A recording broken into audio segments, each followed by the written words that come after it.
Il y a 25 ans, sortait au cinéma un film qui allait devenir culte, True Romance. Et oui, un jour de novembre 1993, le 3 novembre plus précisément, est sorti le chef-d'œuvre de Tony Scott. Jamais plus le frère de Riley n'arrivera à toucher d'aussi près la perfection avec un long métrage. Ce projet était pourtant mal parti pour être le sien. Tout commence en 1985 lorsque Roger Avary, alors colocataire de Quentin Tarantino, écrit un premier script de 80 pages s'intitulant The Open Road. Avary est pris par son adaptation du Surfeur d'argent, une adaptation qui ne se concrétisera jamais. Pendant cette écriture, son ami de l'époque, Quentin Tarantino, lui demande s'il peut réécrire le script. Un scénario de 500 pages, ce qui est assez énorme, est créé à partir de la trame d'Avary. Les 500 pages ne se retrouvent d'ailleurs pas toutes dans True Romance. Certaines idées du scénario seront notamment réutilisées dans Reservoir Dogs, Pulp Fiction ou encore Tueur né. Après quelques années où Tarantino et son comparse tentent de produire le film, le duo décide de le vendre.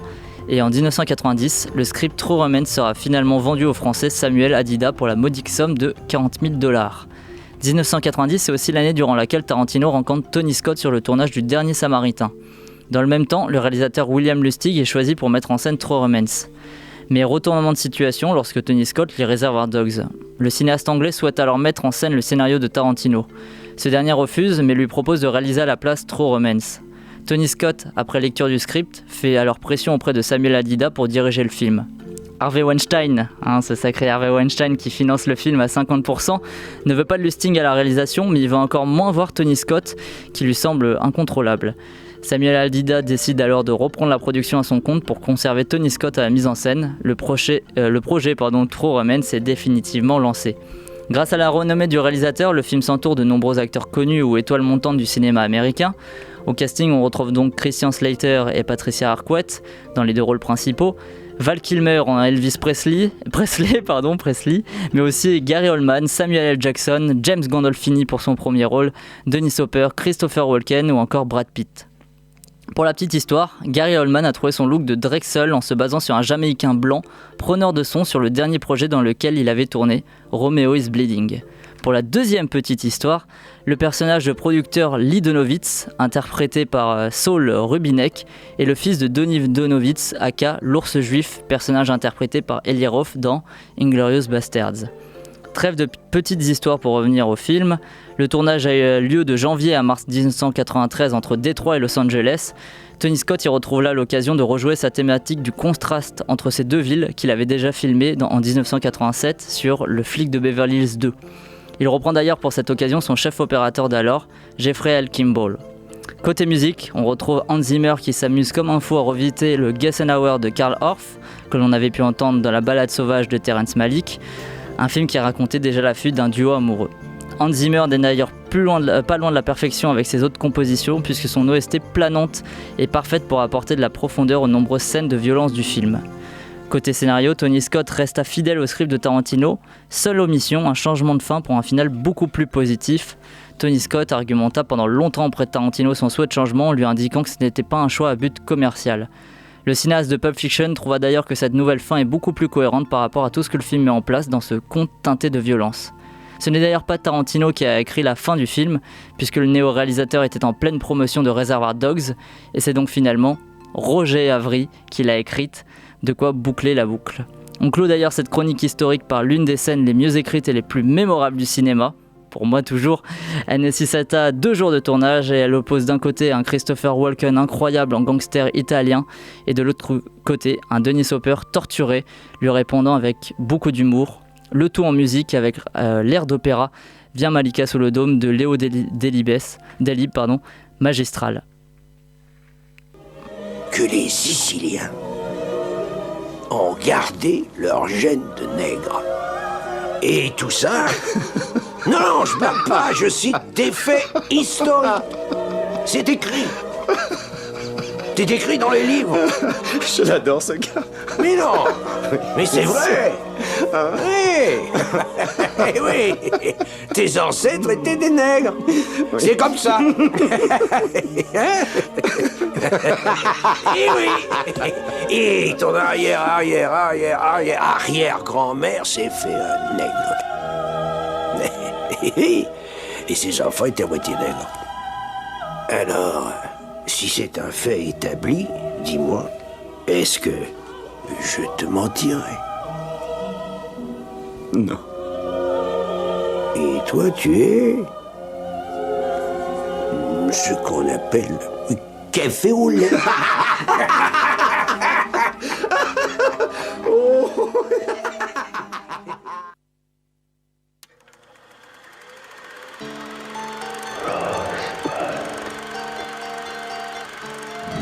I'm sorry, Dave.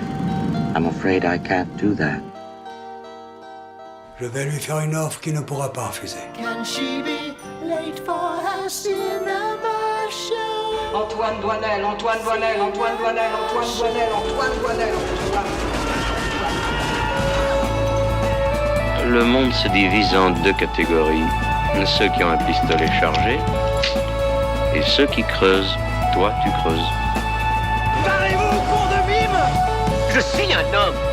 Ah, personne n'est parfait. J'aime l'odeur du napalm au petit matin. Vous avez de la pâte? Vous avez du sucre? Alors avec la pâte, vous faites une crêpe puis vous mettez du sucre dessus? La versus des cœurs en enfer. And I am the best film director in the world.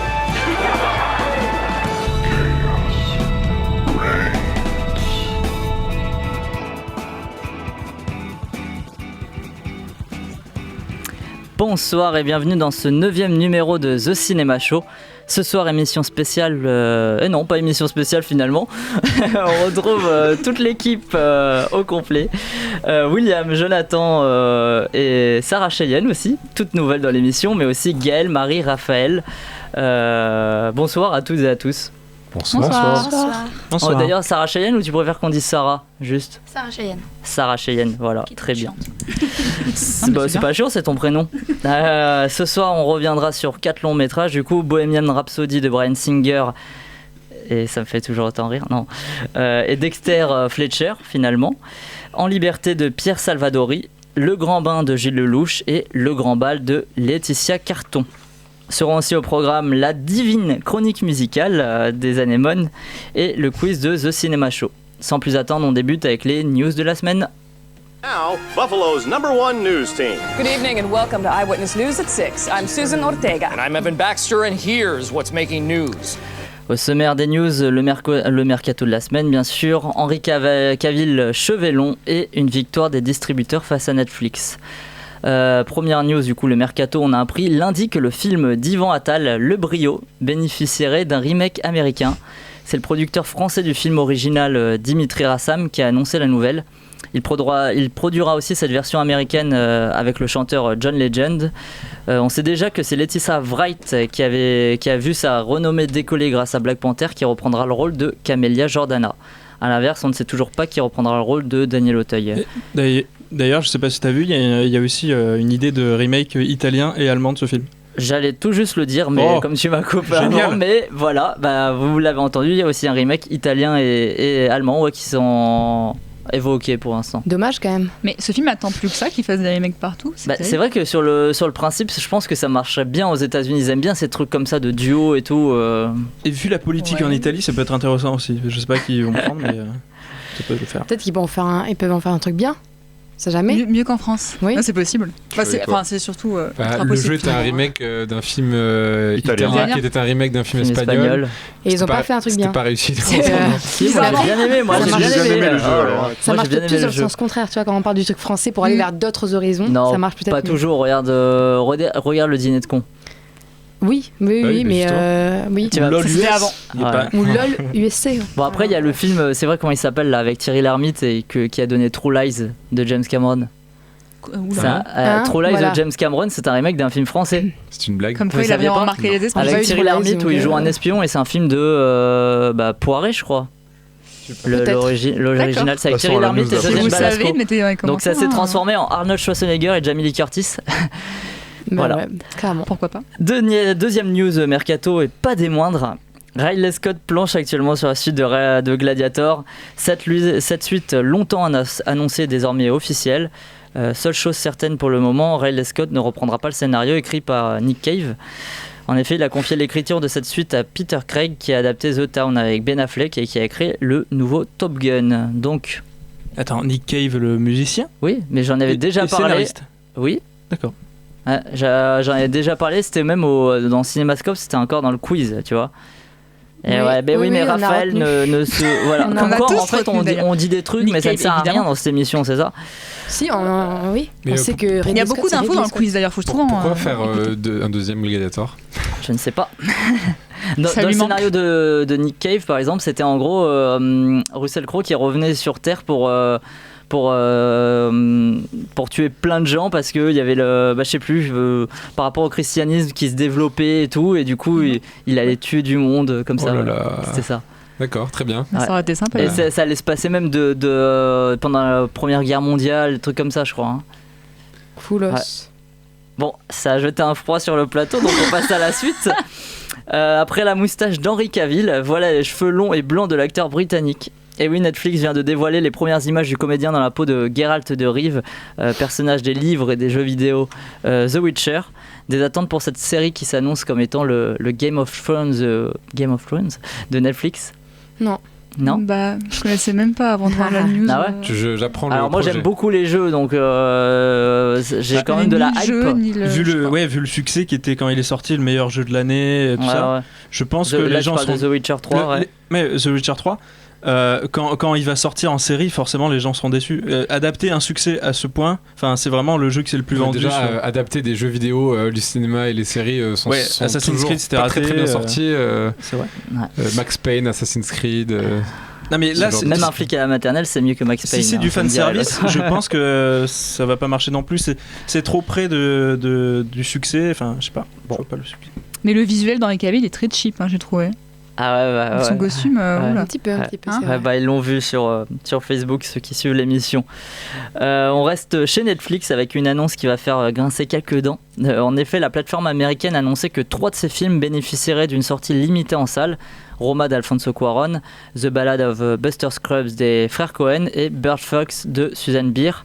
Même si ces sorties limitées sont clairement là pour faire qualifier ces films aux Oscars, c'est une petite victoire pour les distributeurs qui s'inquiétaient de ne plus voir de films de grands réalisateurs en salle après les nombreux débats sur Netflix avant le dernier festival de Cannes. Ces longs métrages auront donc un droit de sortie sur d'autres territoires que les États-Unis, puisqu'ils seront aussi diffusés à Londres et au Mexique. En revanche, pas d'informations sur la France. Si aucune diffusion n'est proposée dans notre pays, les débats houleux entre Thierry Frémaux et Reed Hastings, le patron de Netflix, risquent de recommencer. Des réactions ?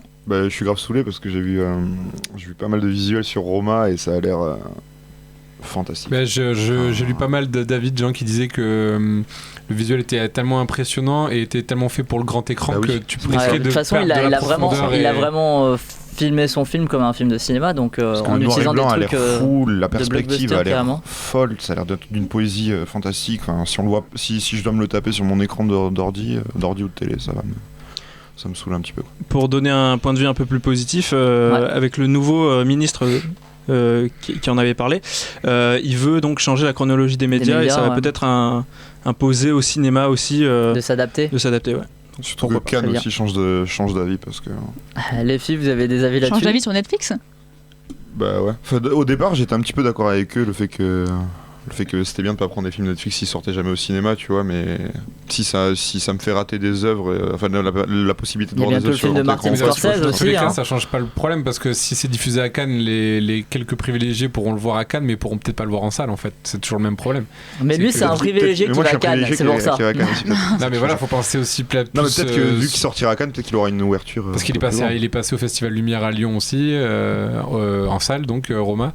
Mais ça ne change pas le problème de la diffusion en salle pour le plus grand nombre. Mais je veux dire que si Cannes fait un pas en avant vers Netflix, peut-être Netflix fera un pas en avant vers Cannes, c'est ça que je veux dire. Peut-être qu'ils ouvriront peut-être une sortie. Là, je pense qu'avec ce qui s'est passé à Venise, ça risque de peut-être changer un peu les choses parce que tous les films qui étaient censés être à Cannes, Netflix, Roma, notamment, sont retrouvés à Venise et Roma a gagné en plus le Lion d'Or. Donc, effectivement. Bon, pour finir, si on se prenait des nouvelles de Will Smith et Martin Lawrence, les mythiques Bad Boys de Miami.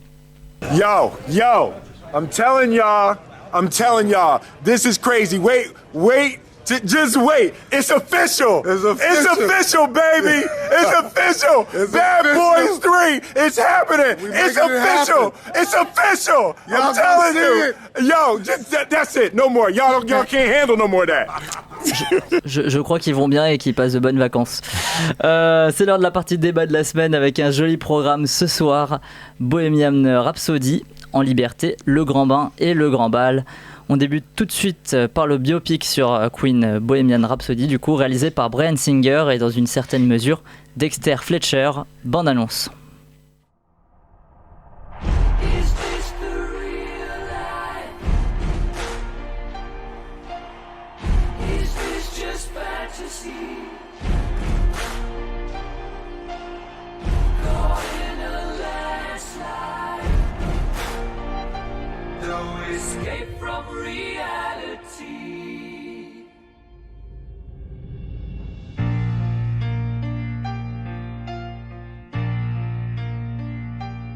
I enjoyed the show.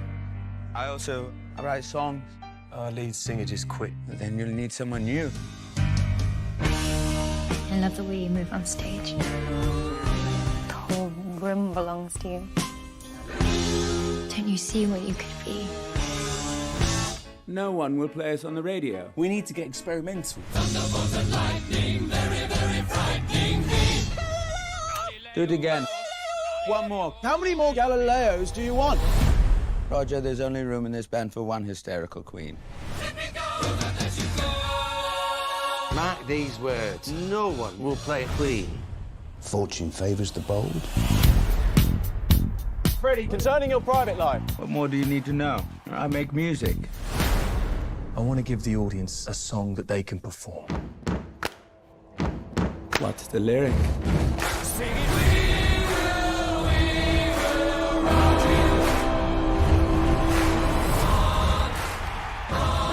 Ready, Freddie? Let's do it.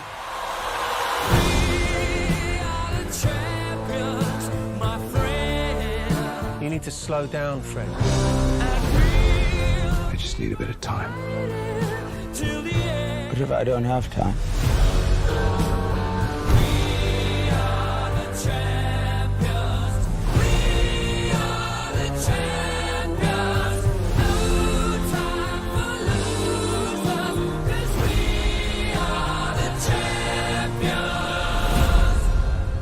You're a legend, Fred.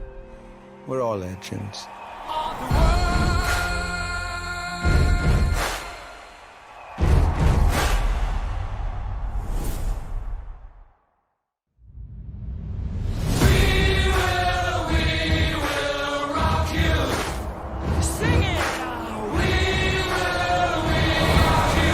Cette bande annonce, c'est un sacré bordel quand même, hein, parce que ils te la font. On croit que ça commence, mais ça commence pas. On croit que ça finit, mais ça finit pas.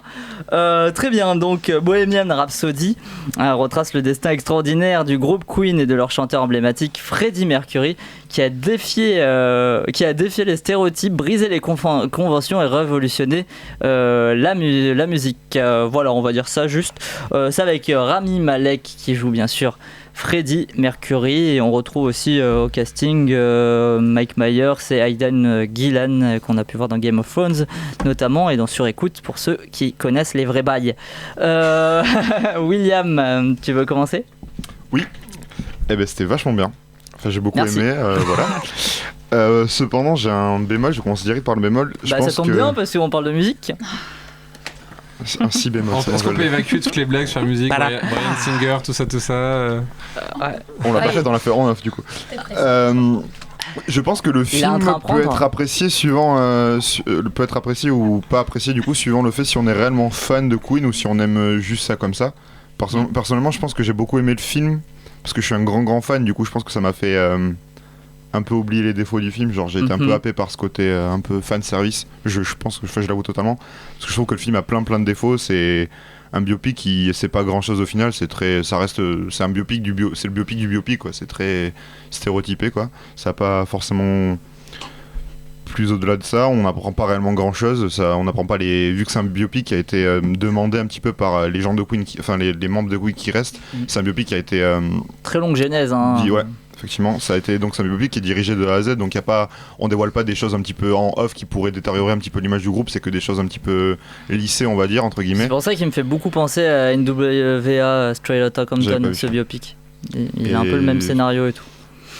Du coup, en fait, c'est un film qui a plein de défauts, mais comme j'ai pu le dire, étant donné que je suis vraiment un gros fan, ça a été un gros plaisir. Genre, j'étais devant ma salle, je chantais toutes les chansons, je redécouvrais les chansons, et le premier truc que j'ai fait en rentrant chez moi, c'est ressortir tous les albums que j'avais pas réécoutés, que je les ai remis dans la voiture, et je les ai réécoutés pendant une semaine dans la voiture. Donc c'était un kiff total, j'ai réécouté des chansons que j'avais pas écoutées depuis des années. Bah vas-y, va faire ça tout de suite, comme ça on sera débarrassé de toi. Ah, d'accord, un plaisir. Il est gentil ce soir, Simon. C'est fou, hein. Ouais. Donc je suis le mec le plus près de lui en plus, bref. Et qui sera dans mon équipe tout à l'heure en plus pour le quiz. Ah, je vais gagner, c'est bien. Et qu'est-ce que je voulais... Après, il y a quand même des choses positives. Le film se termine par le concert de Live Aid qui est totalement refait. Ouais. En fait, il est refait exactement à l'identique, c'est-à-dire que la position des gobelets de Pepsi sur piano sont même au même endroit. Quand il joue du piano, quand il danse, il fait exactement les mêmes mimiques au niveau du visage, au niveau du corps. Donc ça, c'est quand même assez éloquent, j'ai envie de dire. Après, il y a les trucs des dents au niveau des pastilles, je trouve ça un petit peu grossier. Ouais, moi au début ça m'a beaucoup gêné. C'est bien qu'il faut qu'on vienne. Mais en même temps, il a des dents comme ça. J'ai l'impression qu'il en faisait beaucoup trop au début. Il a des dents comme ça, il a des dents comme ça. Il a des dents comme ça, mais je trouve que comment dire, le film joue là-dessus et Rami Malek joue là-dessus de manière à le mettre vraiment beaucoup trop en avant en termes de cinéma. Et c'est pas quelque chose qui est intégré. Bon, il a des dents comme ça, c'est juste que là on voit la prothèse, on voit que c'est mis en avant et moi je trouve ça un petit peu gênant. Pire, il faut savoir que c'est encore pire que Rami Malek au niveau de ses dents. Je pense qu'on a dû souvent lui dire, ça doit faire partie de sa vie. Tu connais son dentiste? Bah non, justement, il avait pas de dentiste, donc c'est pour ça. Mais non, mais il fait partie du groupe, son dentiste. Non, mais attends, sa bouche, je pense que naturellement, si t'as les dents en avant, ta bouche, elle est comme elle était là dans le film avec Rami Malek. Oui, non, mais c'est juste la manière de le mettre en scène, moi qui me gêne. Oh, ça va. Bon. C'est comme ça, sur un biopic de Danny Boone, on mettait un mec avec les oreilles de Dembo, tu vois, à la place. Mais attends, non, il a juste les mêmes oreilles, j'allais dire maintenant, les mêmes dents, les mêmes genres de dents. Mais ça, ils en parlent pas tant que ça non plus. Non, pas tant que ça. Non, c'est pas à en parler, c'est la manière de. Il faut bien qu'il réagisse avec ses dents. Alors vas-y, Gaël, réagis un petit peu. On me laisse pas faire, on me laisse pas finir. Elles sont susceptibles. On me laisse pas finir, laissez-moi finir. Fini. Non, et voilà, du coup, j'ai oublié ce que je voulais dire. Ah oui, non, un truc négatif, tout sur le zizi. Pardon, j'arrête avec les chansons. Qu'est-ce qu'il a fait? Sortez-le, virez-le. Bonne soirée. Non, mais tout se termine très facilement. C'est-à-dire que Bohemian Rhapsody, le producteur, il veut pas les prendre. Oh, bah, on s'en fout, on se casse, on va trouver quelqu'un facilement, et puis ça sort. Tout se termine trop. Genre, ça va. Hop, c'est trop facile. Il y a des passerelles comme ça. Après, c'est fait exprès dans le sens où le scénario, ils ont été obligés de mettre un moment de dramatiser. De dramatiser. Dans la narration, on voit un moment où ils sont censés s'engueuler, comme quoi Freddie Mercury fait un album solo alors que tous les autres membres ont déjà fait un album solo. Donc c'est vrai que alors que ce n'est pas arrivé. Donc ça c'est quand même c'est choquant parce que tu parles d'un film où genre ils ont voulu respecter un petit peu faire un truc officiel et du coup il y a plein de passerelles comme ça juste pour arranger les scénaristes. C'est comme le moment où c'est vrai que genre le concert de Live Aid, ils font comme s'ils n'avaient pas joué ensemble depuis des années alors qu'ils étaient toujours ensemble et qu'ils avaient sorti des albums juste avant. Mais ce qui est choquant, je trouve, enfin c'est pas la vérité parce que je le savais pas, c'est juste la façon de le mettre en scène, c'est que c'est réglé en un coup un plan magique. Bon, ok, on t'excuse, c'est bon. Mais tout le film en fait est basé comme ça. C'est vrai que je te rejoins sur le fait que c'est un film de fan service et c'est ce qui marche quand on est fan de Queen parce que évidemment, très peu de personnes qui n'aiment pas Queen. Moi, toutes les scènes de concert, je les ai trouvées vraiment très entraînantes. C'est pour ça que Live Aid, c'est le point culminant et qu'on est jusqu'au mimétisme de ce qui s'est passé. Fanservice. Prenant de bout en bout. C'est vrai qu'il y a aucune. C'est un biopic qui est lisse, qui est pâle en termes de cinéma. Il n'y a pas beaucoup de propositions. Et c'est vrai que tous les processus de création, les soucis se règlent. Genre, tous les chansons cultes, j'ai l'impression que Freddie Mercury l'avait déjà pensé dans sa tête. Il a dit ah tiens, j'ai une idée. Hop, chef-d'œuvre de la musique, révolutionnaire, etc. Et tout se règle comme ça, petit à petit. Donc du coup, on voit le film très lisse passer devant nous. Puis quand il y a les scènes de concert, etc., c'est hyper prenant, évidemment, parce qu'on connaît tous les chansons sur le bout des doigts et c'est entraînant. Bon. Mais moi j'en ressors là avec juste avoir. Enfin, j'ai pas vu un film de cinéma quoi. J'en sors de petits plaisirs coupables, on va dire. Personnellement, pour moi, c'est un peu ça. Gaël, vas-y. Je trouve que pour Bohemian Rhapsody, il a quand même refait Galiléo plusieurs fois. C'était pas si réglé si facilement. C'était un peu long. Ils ont tombé les parois et tout du studio. C'est un peu relou. La première heure, en gros, c'est que des blagues, c'est de la comédie. Puis Jonathan a dit exactement pareil tout à l'heure. J'ai le sida, c'est triste, je vais mourir. Mais genre comme ça. C'est comme ça, c'est bam. Mais non, mais c'est comme ça tout d'un coup, tu vois, bam. Genre, y a pas de... C'est vrai que la subtilité d'évolution. Genre, c'est subtilité, j'ai 8 ans, quoi, tu vois. Genre, c'est. Non, mais attends, c'est. Après, c'est pas le seul à diviser son film en deux, hein, Climax. Je pense que c'est comme ça aussi que ça se passe quand en gros t'es connu, etc. Je pense qu'au début, il y a quand même une euphorie énorme et qu'après, il y a une redescente. Enfin, je veux dire, c'est un truc très basique, on va dire, montré chez les artistes, etc. Je pense qu'il met pas ça en avance. C'est vraiment le côté où le film, la première heure, est vraiment basé sur une comédie où t'as des punchlines. Oui, parce que c'est l'euphorie. Des petites mais c'est le début du groupe aussi. Bah ouais, c'est le début, c'est l'euphorie. Donc en gros, pendant leur euphorie, il y a absolument aucun soir où ça a été grave la merde. Mais attends, c'est un film, on va pas montrer les soirs où des fois. Voilà, non, mais je veux dire, ça paraît logique. C'est l'état général du groupe. D'abord, c'est euphorique, et la deuxième partie, c'est un état général beaucoup plus sombre, parce que en plus, il y a quand même des choses qui nous montrent vraiment le changement. Enfin, sans vouloir spoiler, il y a quand même une rupture entre guillemets. Parlons-en des histoires d'amour de Freddy dans le film. Pas spoiler, parce que toi tu spoil William. Il a eu des histoires d'amour dans sa vie, il n'y a pas de spoil. Non, mais d'accord, mais je veux dire. C'est un film Wikipédia, donc voilà. Vraiment. 3 quarts d'informations. Ça suffit, vous allez, on laisse Gaël. J'avais pas vu Wikipédia avant, donc ça m'a appris des choses, ok. Donc laissez-moi tranquille. Et je me considère comme fan de Queen, mais peut-être pas extrêmement fan, etc. J'écoute pas genre super souvent. Et pourtant, moi ça m'a hyper plu. Je la connais pas celle-là. Quoi ? Okay. Super souvent. Virez-le. Ça m'a vraiment plu. J'ai trouvé que ça a marché, même si, ok, je vois le côté lisse, mais je trouve que ça marchait vraiment comme un concert. Et du coup, quoi de mieux pour un biopic d'un groupe de musique qui adore faire des concerts que de marcher comme un concert. Parce que j'avais une attente vraiment comme dans un concert, déjà pour les musiques, parce que je me disais, oh là là, quand ils vont faire celle-là, est-ce qu'ils vont vraiment la faire et tout. Et parce qu'il y avait un truc très énergisant, très, envoûtant. Je me disais, mais je suis tellement avec lui, j'étais tellement passionnée, j'étais triste, enfin tout était vraiment décuplé comme dans un concert où on vit vraiment les choses à fond, où il y a un côté déconnecté de la réalité, et en plus ça passe vraiment par du coup Rami Malek qui est extraordinaire pour moi et qui en fait pas trop, parce que il change mais vraiment du tout au tout là, et en plus il joue extrêmement bien pour moi, en plus de l'imitation, il a une super belle performance. Tu l'as vu en IMAX aussi, donc ça a aidé pour l'impressionnant. Pour le jeu non, pour le côté impressionnant. Là, je reviens sur le côté impressionnant. Non, mais peut-être. Sur le côté concert et tout, c'était quand même assez impressionnant, c'est vrai. Au final, on se contredit pas dans ce que tu es en train de raconter par rapport au film. C'est que tu as dit, étant donné que j'avais hâte d'avoir la prochaine musique, etc. Donc c'est vraiment la preuve que le film a été construit uniquement pour faire du fan service. Voilà.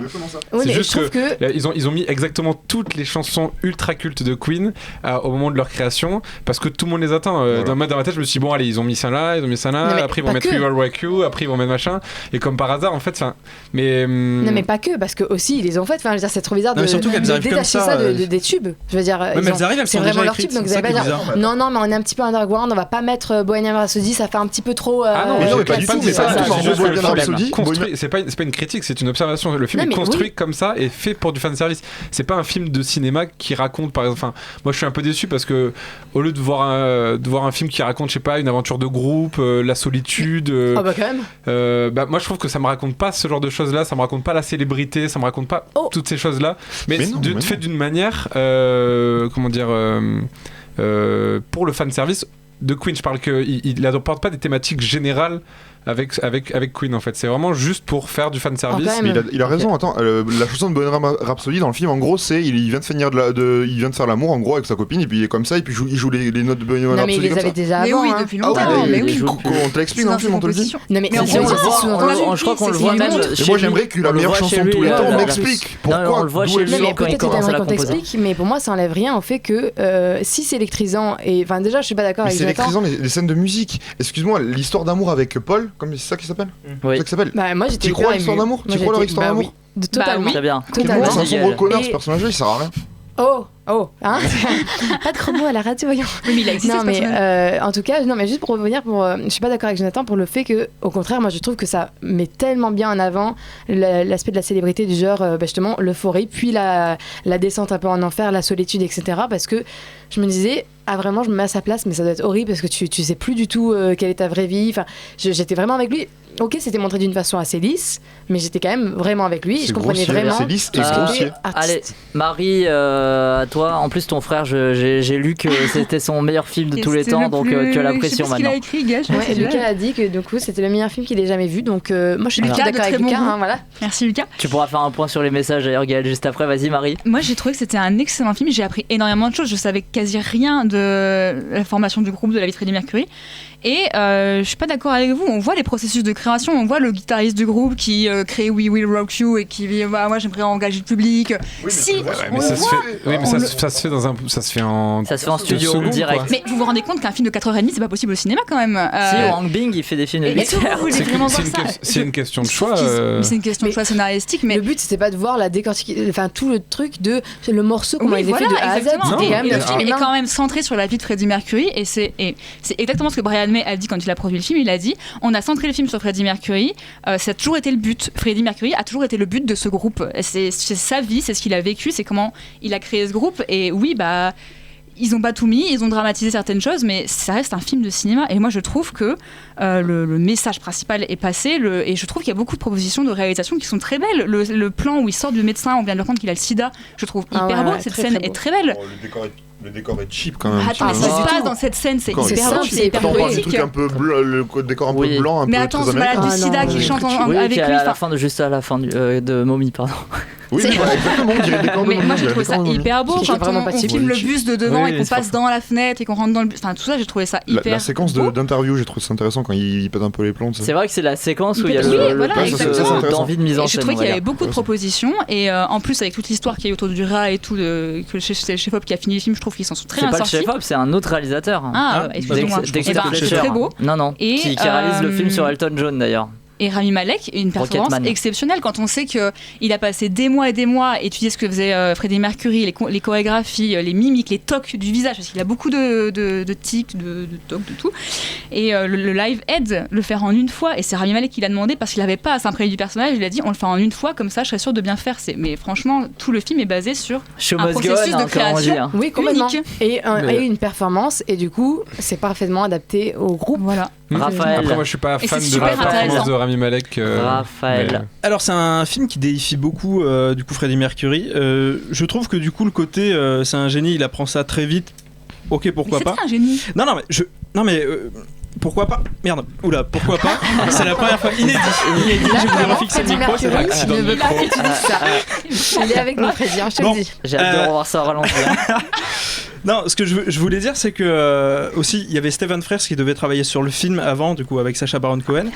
Je trouve que ça, par exemple, c'est dommage que Brian May l'ait évincé assez vite du projet, parce que il a un rôle trop important, Brian May, même dans la production, et ça se voit que il a imposé ses trucs et du coup ça manque un peu de folie. Je trouve que ce que disait Stephen Frears, c'est qu'il aurait aimé Freddie Mercury peut-être voir plus de folie dans un biopic sur lui.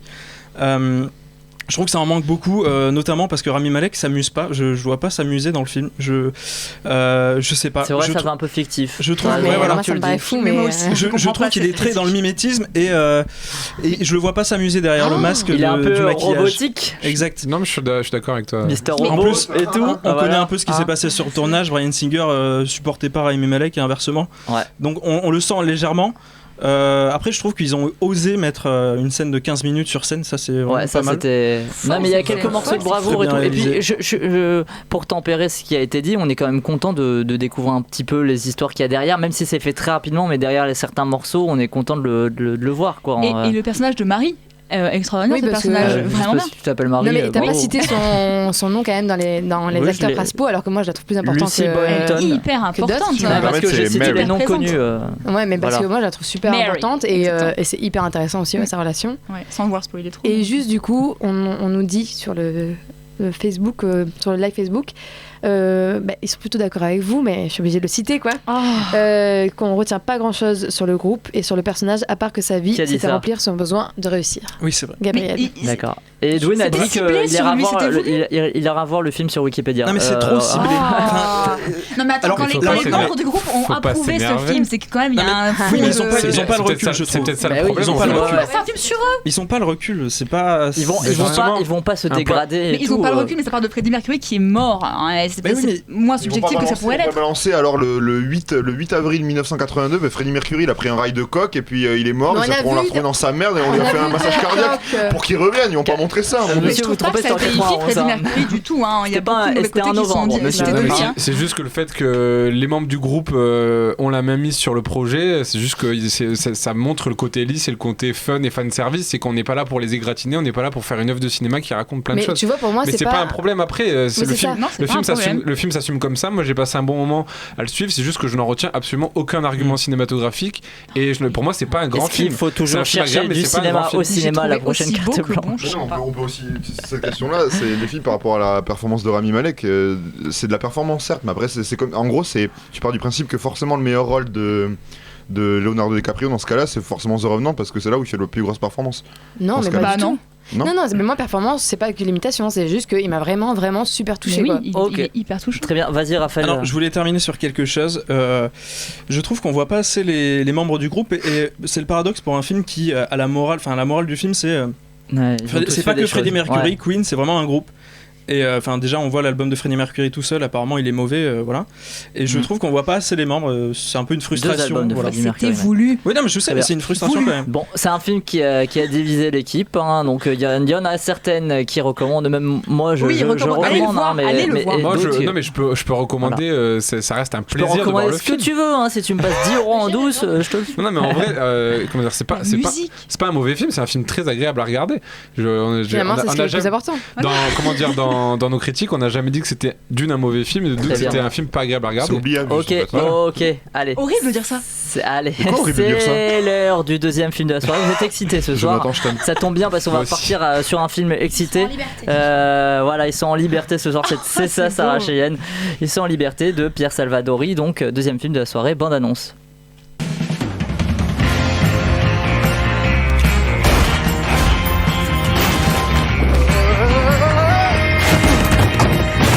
Ça s'est vraiment passé comme ça? Pour la marque de la voiture, je suis pas tout à fait sûre, mais pour le reste, quasiment comme ça, ouais. Il était fort, papa. Mais vous êtes qui? Le comptable de la bijouterie Masséna. Votre diamant brut, c'est moi qui lui ai refilé à Jean. Oh putain! Jean, c'était un hibou. Pendant 8 ans, j'ai vécu avec un sale type, un sale mec, un minable. Tu sais quoi le pire? Il a mis un innocent en prison.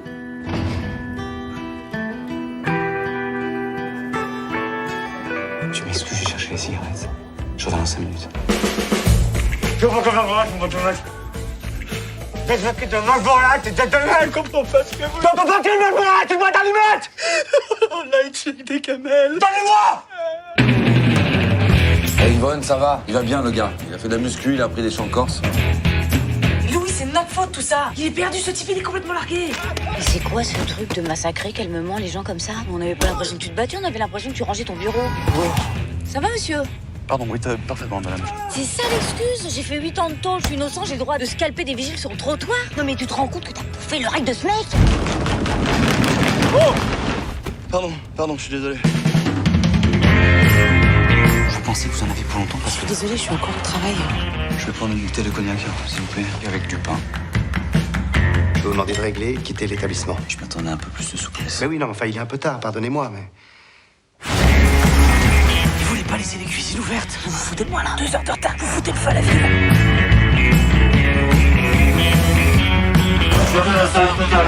Qu'est-ce qu'il dit?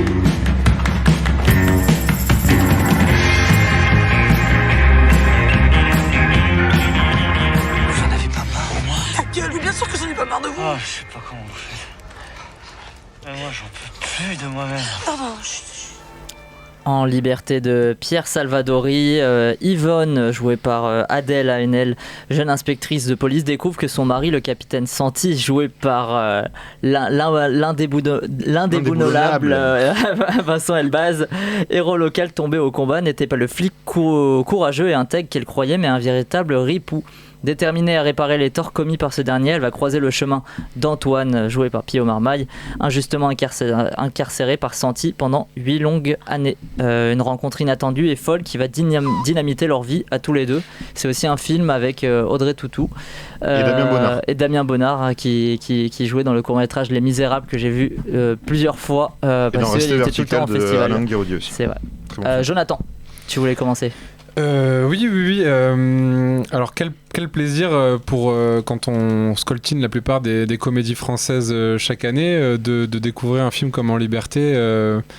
Parce que c'est une petite douceur de comédie décalée, un peu absurde, un peu burlesque. Il y a plein de choses. Il y a une vraie écriture comique et une vraie sens de l'écriture, un peu comme à la comédie italienne, parce que Salvadori en plus est très grand fan de la comédie italienne.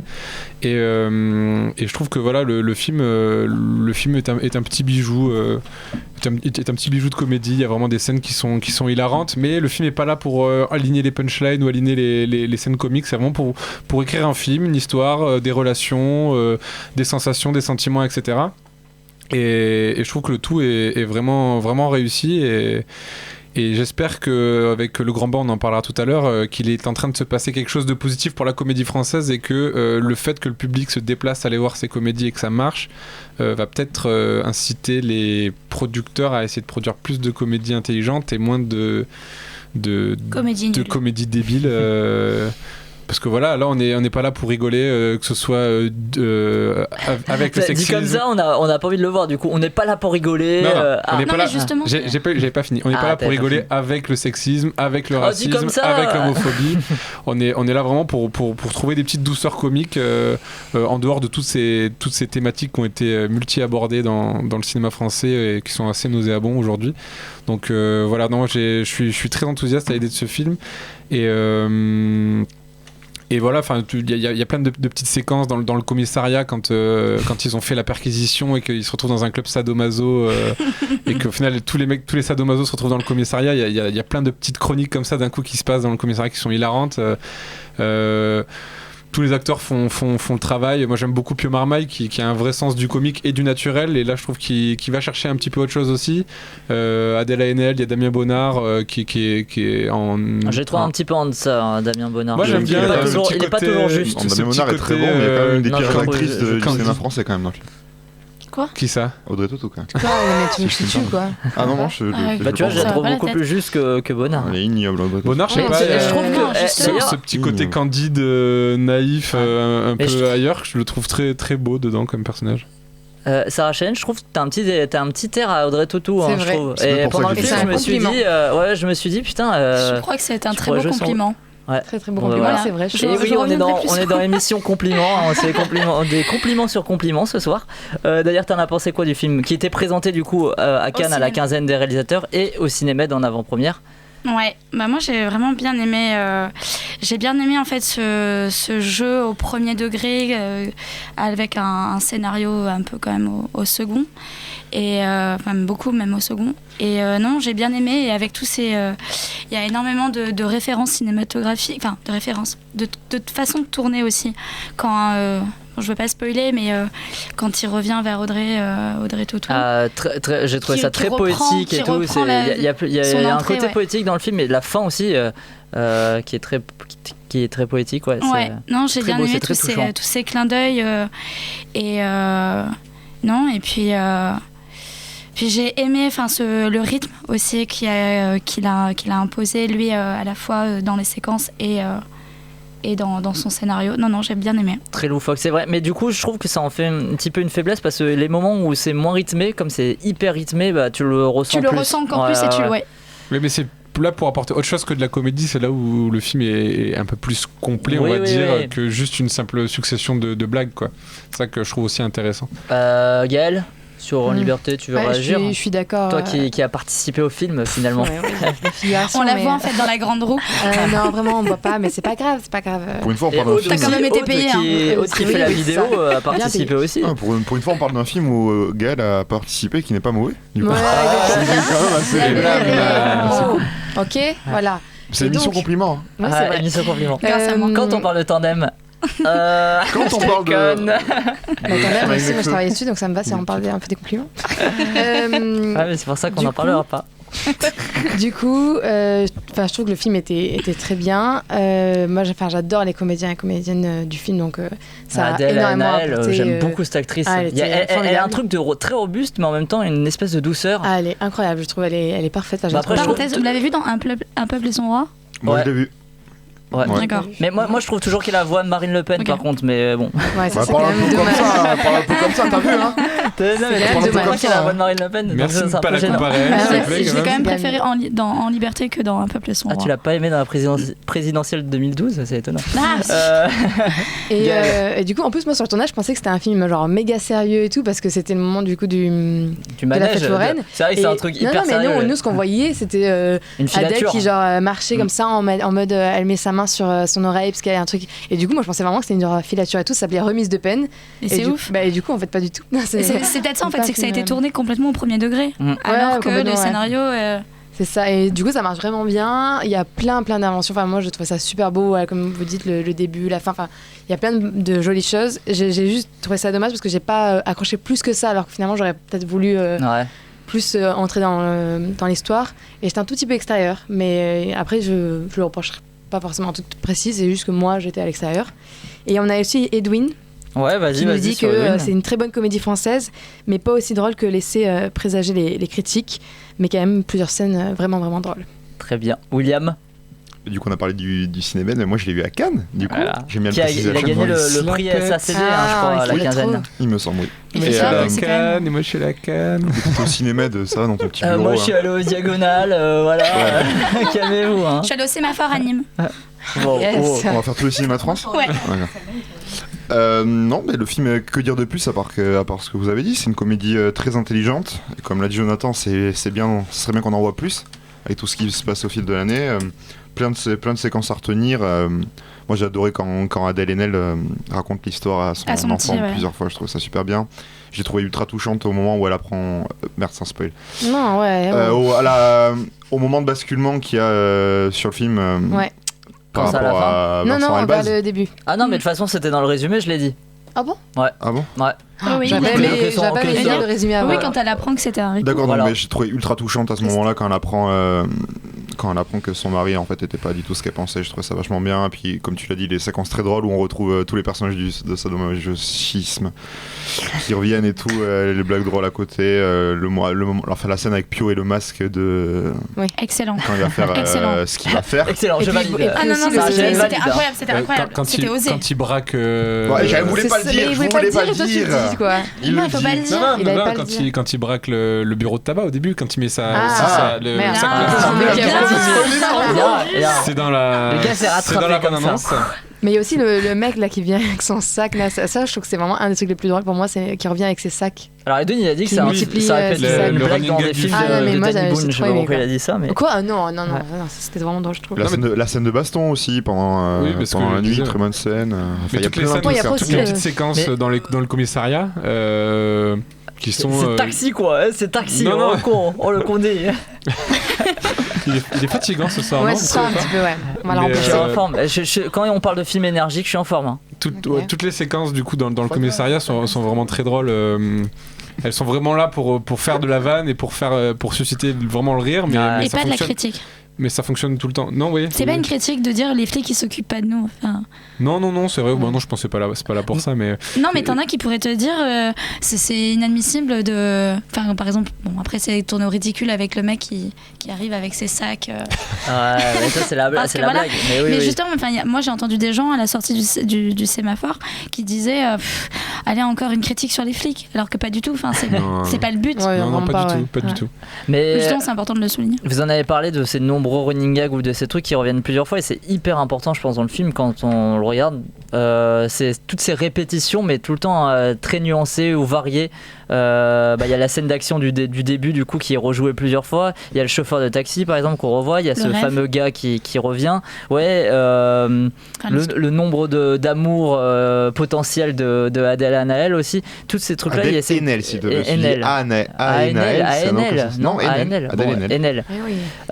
Adèle Haenel et c'est un truc on sent que Pierre Salvadori l'a voulu déployer sur tout son film et ça marche plutôt bien et ça suscite l'humour donc c'est plutôt cool mais je vous rejoins assez sur le film. Et Edwin voudrait rajouter quand même que Pio et Adèle sont vraiment de bons acteurs et il annonce Vincent Elbaz comme meilleur acteur pour les prochains Oscars. Ouais mais après il rajoute plein de petits bonhommes qui rigolent donc non je pense que c'est très sérieux. D'accord.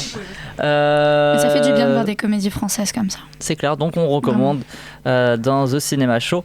Avant d'entrer dans le grand bain, on prend une dernière respiration en s'écoutant Easy Lover de Philippe Bailey et Phil Collins. C'est une de nombreuses chansons qui ont fait le plongeon avec Gilles Lelouch. C'est donc l'heure du grand bain après Phil Collins et Philippe Bailey. Le grand bain, bande-annonce. Ça fait 2 ans que je travaille pas. J'ai l'impression que tout ce que je touche se transforme en échec. T'es pas David Bowie, papa. Tu le sauras jamais. Moi, je trouvais plus dépressif que moi, j'ai l'impression. Je m'appelle Delphine, je suis alcoolique. Ce qui m'a sauvée, c'est mon équipe de natation synchronisée masculine. Assez prometteuse, je dois dire. Alors pour être dans cette équipe, il faut allier la volonté, la grâce, le rythme et une grande hygiène de vie. Tu t'en sens capable de ça? Bon, tu sais nager au moins? Ouais, pas mal, enfin... Bon, bah c'est bon, t'es dans l'équipe. Putain de bordel de merde. Championnat du monde, c'est un fantasme. Qui est pour? Hop, allez, c'est bon. Qu'est-ce que j'écris là? Équipe de France. Et pourquoi pas les hommes dauphins? Non. Arrête, Qu'est-ce que vous croyez là? C'est comme ça que vous allez gagner? Je veux juste participer. Participer, fils de pute! Oh non, arrête de rigoler, vous allez tous vous mettre en tenue, on va aller courir! Je suis pas mes habits pour courir, là. Ah bon, on s'en fiche. Allez, gros porc! Oh la putain! Vous me tuez, c'est une grosse connasse. On va chercher la fille qui est en nous. Moi, il n'y a pas de fille en moi. Bien sûr que si, abruti, hein. T'en perdras pas tes trucs pour autant, au contraire, t'en gagneras peut-être un peu. Ça vire un peu à l'orange? Non. J'ai mis l'autre bon sang. Tu trembles? Ouais, je tremble, ouais. Tu trembles jamais, toi? Non. Ça m'empêche pas d'avoir peur. T'imagines un peu ce qui se raconte autour de lui? Mais c'est mon mec et je suis fière de lui. C'est important d'être fille à sérieux. On sait que vous avez peur, mais qu'on est là. Et puis vous dire aussi qu'on vous aime.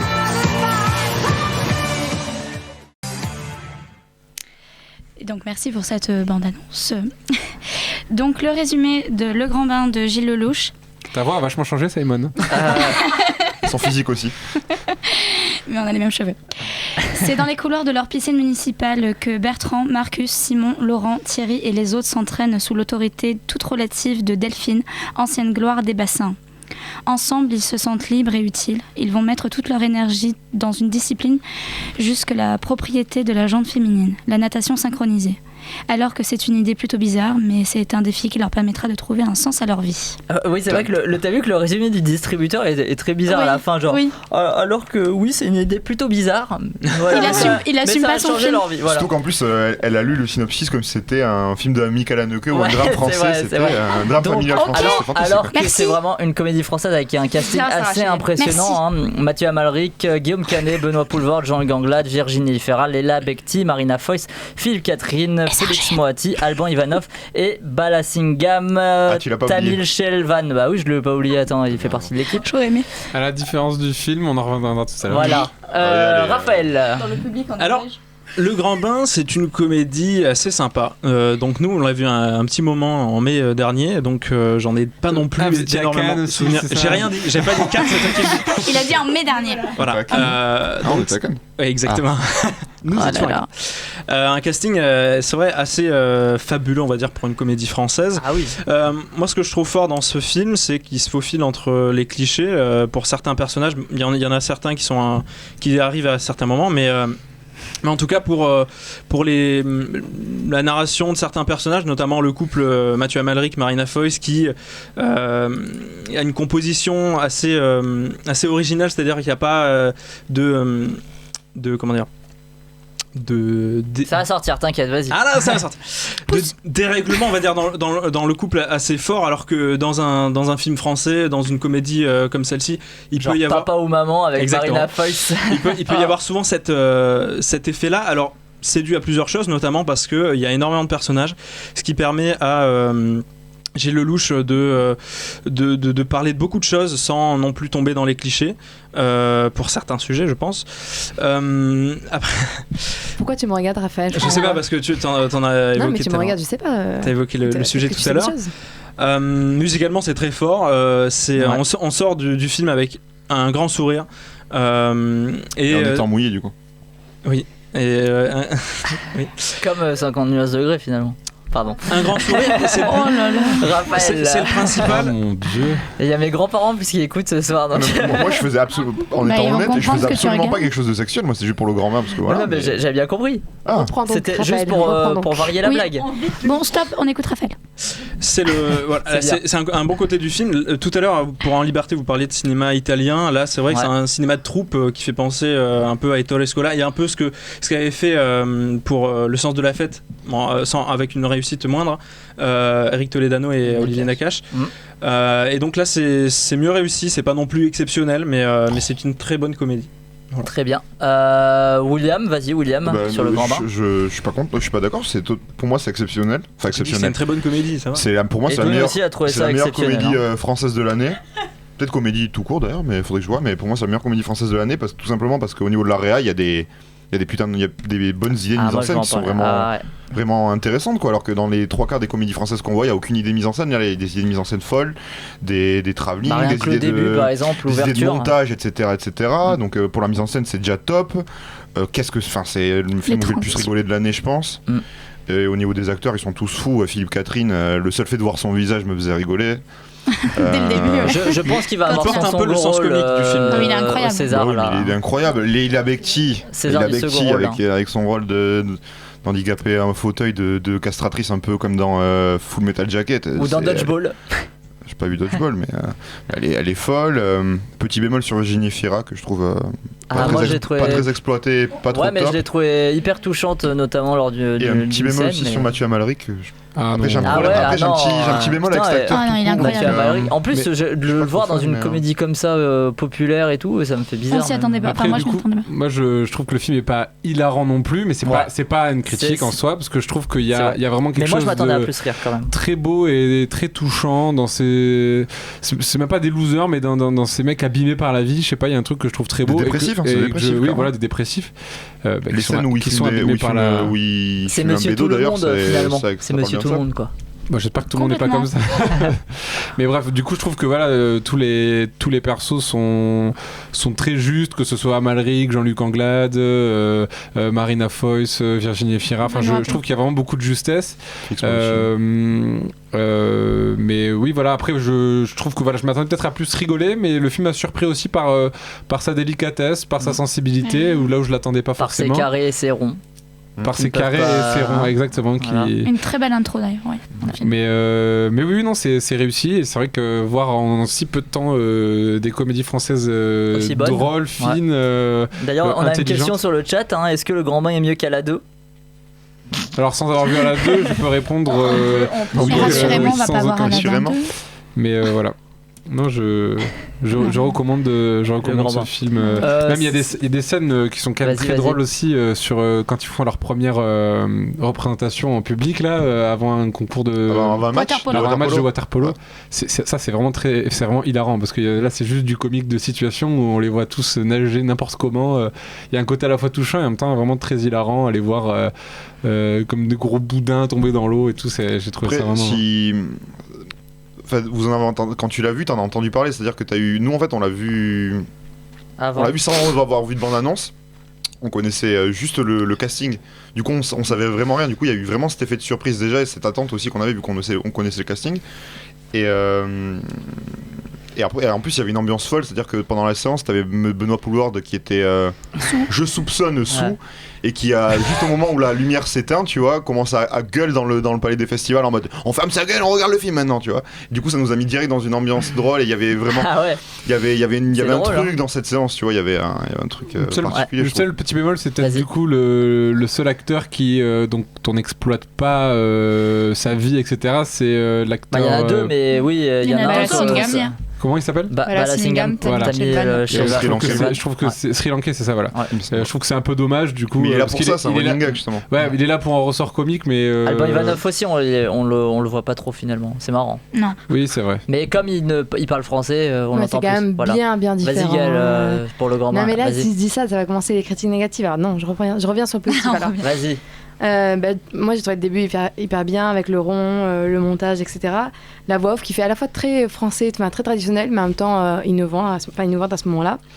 Le casting forcément il est super bien. Et moi j'avais pas du tout vu de bande-annonce, je savais pas du tout de quoi parlait le film, à part j'avais juste vu l'affiche. Du coup, je trouvais que le sujet était cool aussi. Du coup, moi j'ai trouvé Virginie Efira la plus touchante de tout le casting en vrai. Ouais, donc, je suis d'accord. C'est celle qui pour moi jouait le mieux et qui était le mieux exploitée. Peut-être pas, mais elle était hyper touchante. Ouais, je trouve.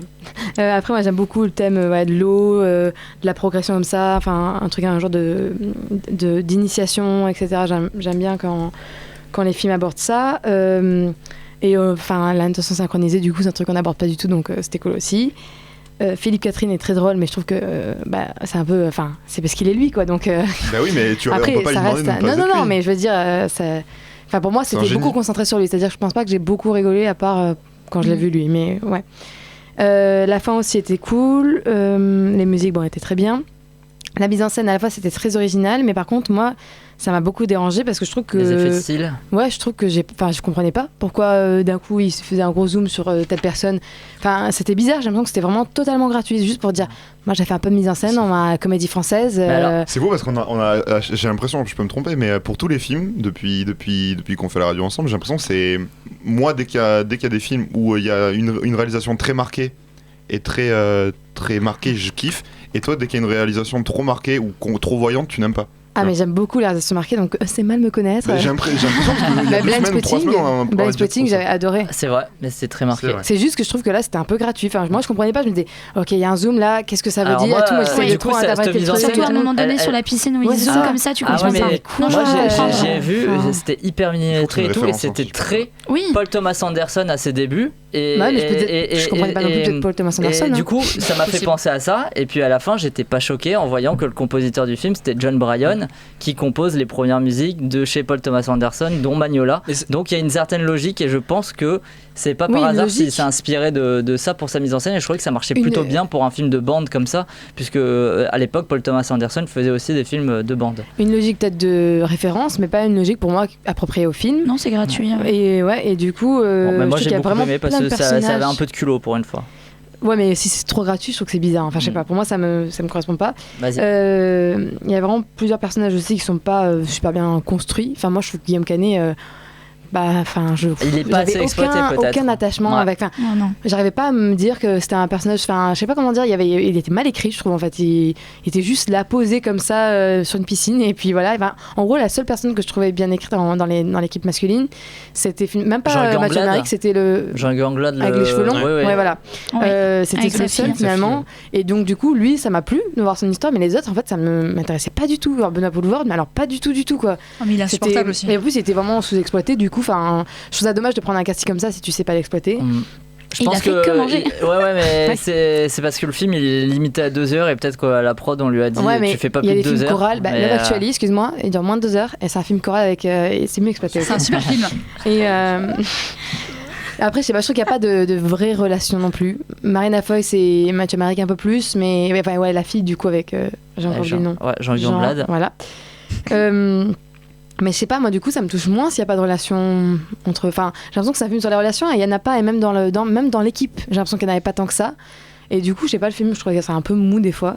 Et du coup, je sais pas, c'était vachement sombre. D'un côté, ça aurait pu être bien, mais je trouve que c'était un peu trop entre deux, comédie, puis sombre. On sait pas trop à quel moment où se placer.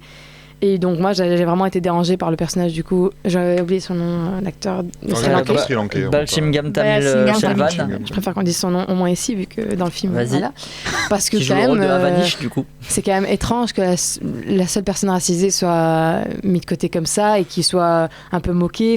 C'est un peu bizarre, je trouve quand même. C'est un peu ambigu ce qu'il y a autour de lui, mais encore j'aurais pu me dire que c'était juste ambigu et je vais pas interpréter plus que ça.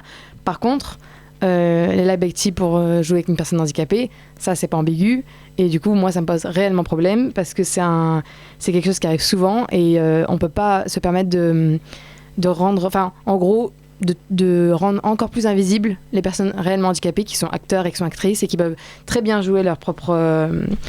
D'autant que, je sais pas si tu connais la série, mais sur France 2, il y a une série avec des acteurs handicapés sur la natation. Ouais. Donc ils auraient pu en prendre avec Pascal Légitime. Il y a eu un épisode avec Brigitte Macron il y a pas longtemps. Ouais. Et du coup, tout le long, moi je me disais, yes, ils ont pris une personne valide parce qu'il va avoir un flashback et que du coup ça nécessitait qu'à un moment elle marche, etc. Et en fait non, donc j'étais super déçue. Et c'est un énorme problème. En plus, je comprends pas pourquoi il a fait ça, alors que vraiment, pour Tout le monde debout, ça avait fait un scandale qui est ça, et qu'il y avait beaucoup de personnes handicapées qui avaient été vraiment offensées de voir Alexandra Lamy.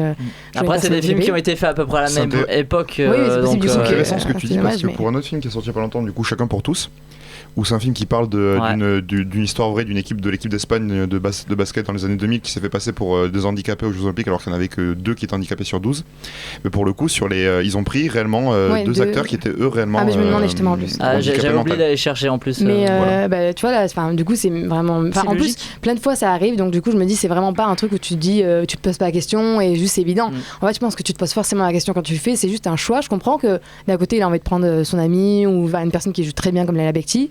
Mais d'un autre, tu peux pas faire comme si c'était pas hyper important pour toute une communauté.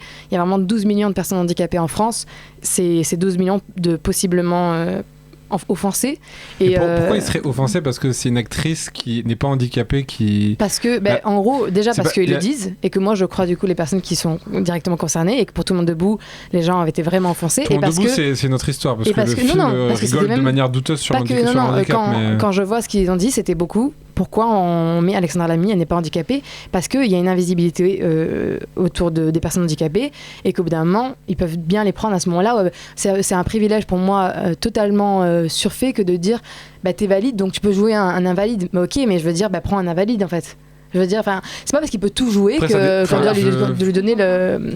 Après, en gros, tu vois, en fait, t'es en train de remettre en cause tout le jeu d'acteurs de l'histoire du cinéma, en fait. Parce que, après, je suis d'accord sur des questions de représentation qu'il faut tendre à une représentation plus importante. Au bout d'un moment, comment dire, le but d'un jeu d'acteur, c'est d'incarner quelque chose qu'il n'est pas à la base. Attends, mais peut-être, mais quoi qu'il arrive. Le but aussi, c'est de juste représenter réellement les personnes qui existent. Et je veux dire, c'est pas parce qu'une personne valide peut jouer quelqu'un d'invalide qu'il doit le faire. Enfin, ok, il a ce privilège-là, mais il n'est pas obligé de l'exploiter. Et en plus, par exemple, pour Tout le monde debout, là, il y avait moins cette occasion-là, mais Tout le monde debout, ce qui gênait aussi beaucoup, c'est que pour les personnes qui étaient handicapées, qui ne pouvaient plus marcher, en fait, leur physique est complètement différent des personnes handicapées, et c'est un vrai choc pour eux de voir quelqu'un en fauteuil roulant qui a des mollets musclés, etc., alors que leurs muscles ont fondu et qu'ils ne sont pas du tout dans cet état-là. C'est vraiment choquant pour quelqu'un comme ça. Et l'autre qui veut intervenir, parce que sinon, il n'y a plus personne qui s'occupe de la vidéo. Il y a un terme qui existe et qui s'appelle le creeping up. Et peut-être qu'il peut mieux vous renseigner, mais Aude aussi saura mieux vous renseigner que moi. Non, mais par exemple, tu vois, sur Intouchable, ça veut dire que par exemple, François Cluzet, qui est, je trouve, excellent dans le film Intouchable, ne serait pas légitime à jouer ce rôle-là? Non. En gros, le problème, c'est que tu peux pas donner de la visibilité par ton sujet à une communauté, mais totalement les invisibiliser dans l'équipe, tu vois, du film, que ce soit acteur ou même l'équipe. En gros, là, c'est des personnes qui sont pas du tout concernées par quelque chose, qui vont s'approprier une cause et qui vont pas du tout inclure les personnes concernées. Tu peux pas faire un truc sans... c'est un film sur le handicap, Le Grand Bain, en fait. Je vois pas en quoi ça pose un problème là-dessus. Non, mais ça reste que les personnes non valides sont pas du tout représentées au cinéma. Du coup, c'est vraiment dommage de donner de la visibilité, mais en même temps, pas montrer qu'il y a des actrices qui sont non valides et qui peuvent jouer. Oui, non, ça reste, c'est sûr, un sujet épineux, et c'est vrai que comme Jonathan, ça te choquerait qu'il y a par exemple un acteur blanc joue un acteur noir maintenant, alors qu'il y a des années. Évidemment, mais ça c'est une question d'époque. Voilà, mais après, mais là voilà, les mentalités changent. Comme c'était choquant pour Girl, admettons, que ce soit du coup une personne qui ne soit pas trans, et comme aussi d'ailleurs pourquoi en fait, pour moi il y a une légitimité quand même qui est vraiment apportée justement aux acteurs qui sont réellement trans, admettons, et aux acteurs qui sont réellement handicapés, et c'est pas pour rien qu'on met en avant le fait d'avoir pris réellement des personnes handicapées. C'est bien que tu dis. Marie, on peut faire ça pour tout du coup. Non, mais juste, s'il vous plaît, sinon on va pas avoir le temps pour la suite. Je pensais juste qu'il faut écouter, de toute façon, il faut pas m'écouter moi, il faut écouter les personnes concernées. Et si ça offense des personnes handicapées, c'est peut-être parce qu'ils ont raison. Et enfin, ils ont même raison. Juste, je veux dire, quelqu'un qui est offensé, on peut pas dire non, mais t'es offensé, mais quand même. Oui, mais là ils sont handicapés et c'est eux les premiers concernés. Donc si ça les offense, moi je sais que quand il y a un truc sexiste que ça m'offense, j'ai pas envie que un homme me dise ouais mais en fait peut-être que c'est pas comme ça. Ben non, moi ça m'a offensé en tant que femme. Ben voilà. Donc, Marie sur le grand bain rapidement et après Sarah Cheyenne sur le grand bain. Donc moi je l'ai trouvé assez drôle, parfois émouvant. Oui, après je l'ai mis dans un contexte qui fait idéaliser Cannes, la du séance. Coup, encore une fois. Oui, mais du coup il faut faire attention à ça parce qu'on le voit avec l'équipe qui pleure parce qu'il y a des applaudissements. Donc ça, peut-être que ça fait idéaliser le film, donc il faut faire attention à la critique qu'on fait après. Mais comment ? Ah non, pas du tout. Non, c'est pour moi. Vraiment, je me suis fait cette réflexion-là avant d'écrire ma critique.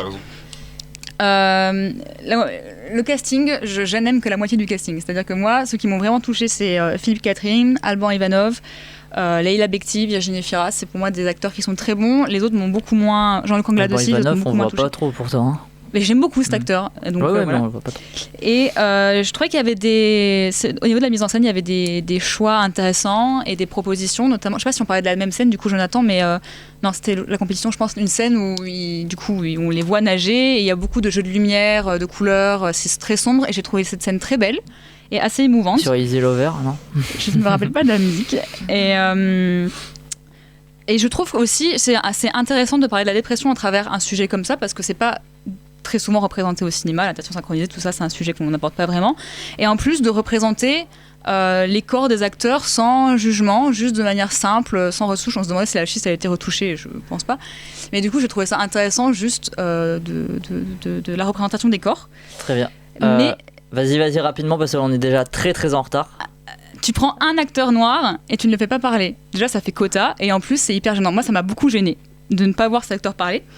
Et en français, parce qu'on l'entend sur oui, mais même, voilà. Il est hyper. Il n'est pas du tout présent. Des fois, voilà. Et dans le résumé, c'est marqué que c'était un sujet typiquement féminin. En fait, l'adaptation masculine, c'est quelque chose qui est qui est fait beaucoup. C'est pas quelque chose exclusivement féminin. Et même si c'est pas beaucoup, si on le voit pas beaucoup, c'est quelque chose qui existe. Et voilà, je tenais à le dire. Et je suis d'accord avec Gaëlle sur la représentation des handicapés. Sarah Cheyenne, vas-y. Non, vas-y, quand même. T'es venu aussi pour en parler. Après, on en reparlera plus tard. Mais c'est vrai que pour rebondir sur ce que disait Gaëlle, je suis pas du tout d'accord parce que là on parle on parle des handicapés, mais est-ce que du coup quand on voit le film en liberté, est-ce que les flics ils disent bah non, on n'est pas représenté de cette façon-là? Est-ce que les flics ne sont pas des personnes à ce point-là opprimées comme les personnes handicapées et sous-représentées?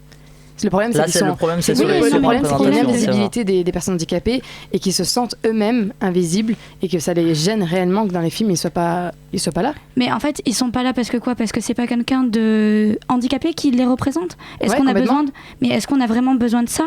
Est-ce que le but justement du métier d'acteur, c'est de représenter des gens à qui on ne donne pas forcément la parole, mais qu'on écrit des scénarios, on écrit des films ? Oui, mais il y a des acteurs handicapés qui sont là pour le faire et qui le font beaucoup mieux parce qu'ils savent ce que c'est en fait. Mais sauf que tu as énormément d'acteurs handicapés qui vont te dire mais j'ai pas envie de jouer mon rôle.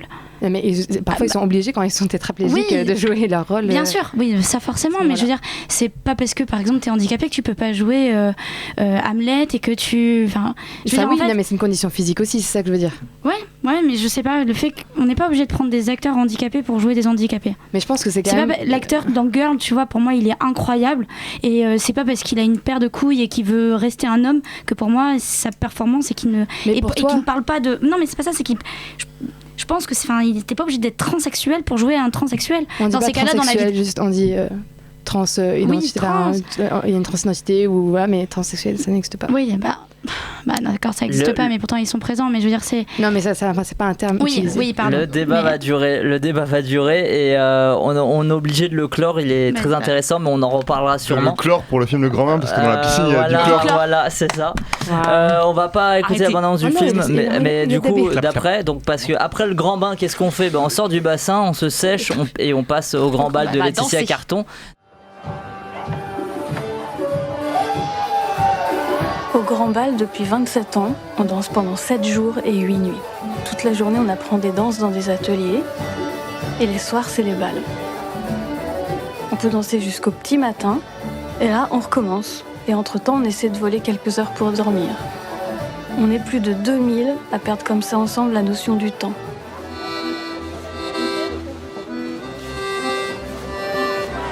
C'est génial de se faire inviter à danser, quoi, aujourd'hui. Quelqu'un que tu ne connais pas et que peut-être tu ne reverras pas et tu as passé un moment comme ça. Ce côté éphémère, ça crée une poésie humaine, je trouve ça beau. Le bal, c'est un des rares espaces où on se touche, même si on se connaît pas, où les corps se rencontrent. Danser à 2, à 4 ou à 100, c'est toucher en moi la joie pure. Il y a une connexion, mais qui est liée à l'envie de vivre. Et on sent ça ici.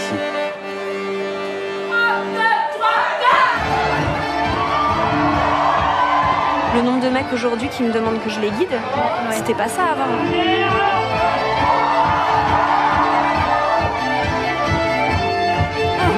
Je te le dis que c'est bien. Bon, on ira.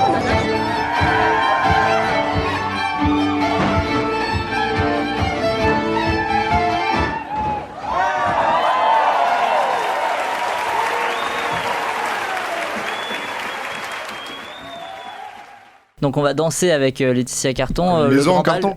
qui est un documentaire sur un festival qui se déroule sur une semaine où il y a des balles toute la journée. Qui veut commencer sur le Grand Bal ? Moi. Alors vas-y Gaëlle, c'est vrai que c'était toi. C'est pour ça que j'ai dit moi en vrai. Mais... du coup j'ai trouvé super original, il y a une super bonne qualité des images et des mouvements, etc., des compositions. Par rapport au film, je trouve que, par rapport au contexte, ça aurait pu être vraiment... d'une moindre qualité à l'image, et en fait non, ça se tenait hyper bien. Il y avait un petit plan en particulier que j'adorais avec celui où on voit que les pieds. Je trouve qu'à la fois c'est un truc genre individuel et collectif qui était hyper intéressant. Ça représente bien le film d'ailleurs. Pareil, de super bonne qualité, et c'était très agréable à entendre comme ça des petites conversations parmi toute la musique. C'était un film très naturel, et à la fois on pouvait se plonger dans l'intimité des gens, donc ça paraissait assez fou. On a dit que c'était préparé, mais en même temps non, on sent que c'est très naturel. Il n'y a pas une histoire très établie, mais en même temps c'est très bien comme ça. En fait, la structure est idéale par rapport au film. Il y a des touches féministes qui m'ont plu, même si j'aurais voulu que ça aille plus loin, avec un petit débat sur comment ça se passe dans les danses, etc. S'il n'y a pas des fois des problèmes qui arrivent entre hommes et femmes. La voix off, même si c'est finalement assez commun, là j'ai trouvé qu'elle était assez touchante, et les choses qui étaient dites aussi étaient très touchantes. Ça ponctue bien le film aussi. Et c'est une belle découverte de l'événement en fait, des grands bals à ce moment-là. Parfois c'était juste un tout petit peu long, et il manquait peut-être une progression pour moi, mais après c'était très intéressant. Ok, Marie sur le grand bal. Alors moi j'ai trouvé très intéressant qu'elle prenne le sujet de la danse pour faire un parallèle avec notre société. C'est un peu comme si le monde de la danse et le monde de ce bal, c'était une micro-société où on retrouvait les inégalités qu'on trouve dans notre quotidien, les beaux moments comme les mauvais. Tout le monde est représenté, on voit autant d'hommes que de femmes, des jeunes, des vieux, des couples... des femmes qui dansent ensemble, des hommes qui dansent ensemble, des couples mixtes. Enfin, c'était hyper beau à voir, hyper touchant. Non. Pas de Sri Lankais non plus. Peut-être, oui, il y avait vraiment une énorme foule. Mais... Voilà. Mais c'était un film très touchant. On a l'impression, parfois, quand ils discutent de danse, ils font un parallèle avec les relations amoureuses. C'était, le parallèle était assez drôle. Et moi, juste par contre, la voix off m'a parfois dérangée parce qu'on sentait l'attachement de la réal à son sujet. Et parfois, je trouvais que ça était un peu trop. Et on sentait vraiment le parti pris qu'elle aimait ça. Et voilà. Ça aurait pu aller plus loin dans les mauvais côtés. Raphaël, à part le fait que tu recherchais des sosies dans le film. Ah, exactement. Non, j'ai beaucoup aimé ce film. C'est vrai que la mise en scène est assez particulière. Moi, ce que j'ai beaucoup aimé aussi au début du film, et ça file un peu tout le long, c'est le côté un peu fantastique du film, c'est-à-dire qu'on commence avec un long travelling sur une route déserte, et on a l'impression qu'elle va situer tout le film à un endroit que personne connaît, un monde vraiment très différent de ce qu'on a d'habitude, parce que c'est un moment où tout le monde se retrouve pour danser. Déjà c'est des danses mais qui sont pas très actuelles, c'est-à-dire qu'ils vont faire des danses du 19e ou du 20e, mais avec des musiques de cette époque-là, avec des musiciens, et c'est vraiment un petit voyage sympa. On se croirait un peu dans Hobbitbourg des fois, avec ces petites danses façon Hobbit. Non, vraiment un petit plaisir, j'aime bien. Très bien. Bon, moi j'ai un peu moins aimé que vous. J'ai trouvé que c'était assez répétitif, et puis qu'un court-métrage aurait été suffisant. Mais il y a quand même de belles choses, et notamment certains plans. Je me rappelle, il y a un plan au tout début du film sur un accordéoniste qui regarde une jeune femme qui joue de la flûte ou un truc comme ça, et qui dure très très longtemps. Et j'ai trouvé ce plan somptueux. Vraiment, ça m'a pris. Donc il y a des choses très bonnes, c'est assez vif, et on passe d'une danse à l'autre et tout sans aucun rapport, et c'est plutôt cool. C'est satisfaisant de voir les gens danser. Mais c'est un peu long et un peu chiant parfois. Et le générique est génial. Elle remercie la vie dans le générique. Donc, c'est une grande chose. Il faut. Ouais. Très bien, allez, on passe au top de la semaine.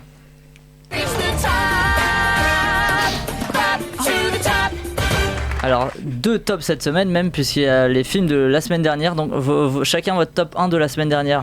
Si vous...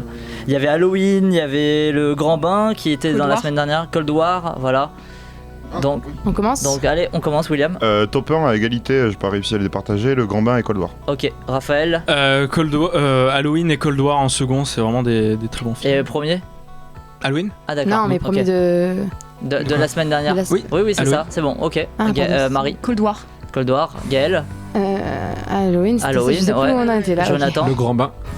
Et toi, Sarah Cheyenne, s'il y avait Cold War. Alors, Cold War, parlez-en un petit peu là, puisque vous l'avez vu. Grandiose, très beau. C'est fantastique. Incroyable. Le noir et blanc est fantastique. Le cadrage en 4 tiers, c'est d'une beauté folle. L'histoire de Pawlikowski. J'aurais quelques nuances à apporter quand même, où je trouve que évidemment la mise en scène est magnifique et que le cadrage, etc. Enfin, c'est un prix de la mise en scène qui est mérité. Juste, je trouve que le film est tellement froid qu'en fait il oublie vraiment le côté non mais comment dire, il oublie la fureur un peu de l'histoire d'amour, et à aucun moment en fait j'ai ressenti des sensations fortes sur cette histoire d'amour. J'avais l'impression de voir un beau tableau pendant 1h30, mais pas quelque chose de vivant. Non, 1h30. 1h20 même. 1h20 même. Ah ouais, bah j'ai mauvais de voir temps vraiment un beau tableau, très bien filmé évidemment, avec vraiment une profondeur, etc. Mais un peu, comment dire... On dirait un amour regardé par l'enfant du couple en fait. Parce que lui, il a fait un film sur ses parents, donc voilà, c'est un peu stérile. Du coup, j'ai pas l'impression, j'ai pas vibré une seule seconde pas d'accord, sur d'accord sur le... Non, je trouvais leur histoire d'amour très très belle. En fait, j'ai un peu retrouvé...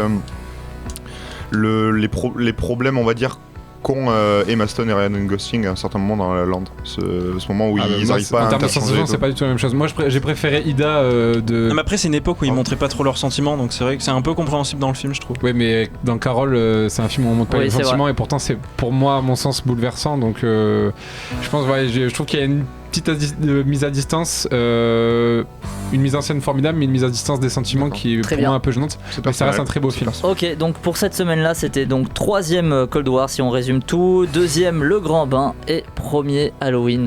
Cette semaine, votre film de cette semaine, on change de sens. Sarah Cheyenne, En liberté, j'imagine. En liberté, ouais. En liberté. Bohemian Rhapsody. Bohemian Rhapsody. Je sais même plus ce que j'ai mis. Je crois que j'ai mis Le Grand Bal. Oui, t'as mis Le Grand Bal. C'est vrai que moi j'ai pas dit mon film de la semaine dernière, c'était Halloween aussi. Non, c'était pas Halloween, c'était Le Grand Bain. William. Seule la vie. Seule la vie. Vas-y, parle.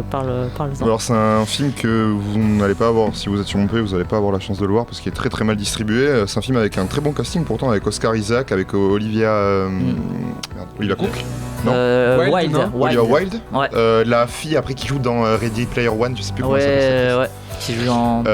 Il y a Antonio Banderas qui joue aussi dedans. C'est le créateur d'une série là, non? Oui, je sais plus laquelle, mais...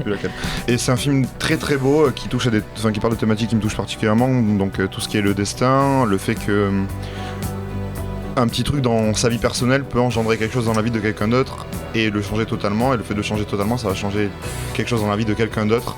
En fait, c'est divisé en 4 chapitres qui parlent de la vie d'abord de quelqu'un, et puis sa vie va être bouleversée, elle va bouleverser la vie de la deuxième personne du chapitre 3 qui va bouleverser la vie de la personne du chapitre 3 puis du chapitre 4. C'est je trouve un très très très beau film.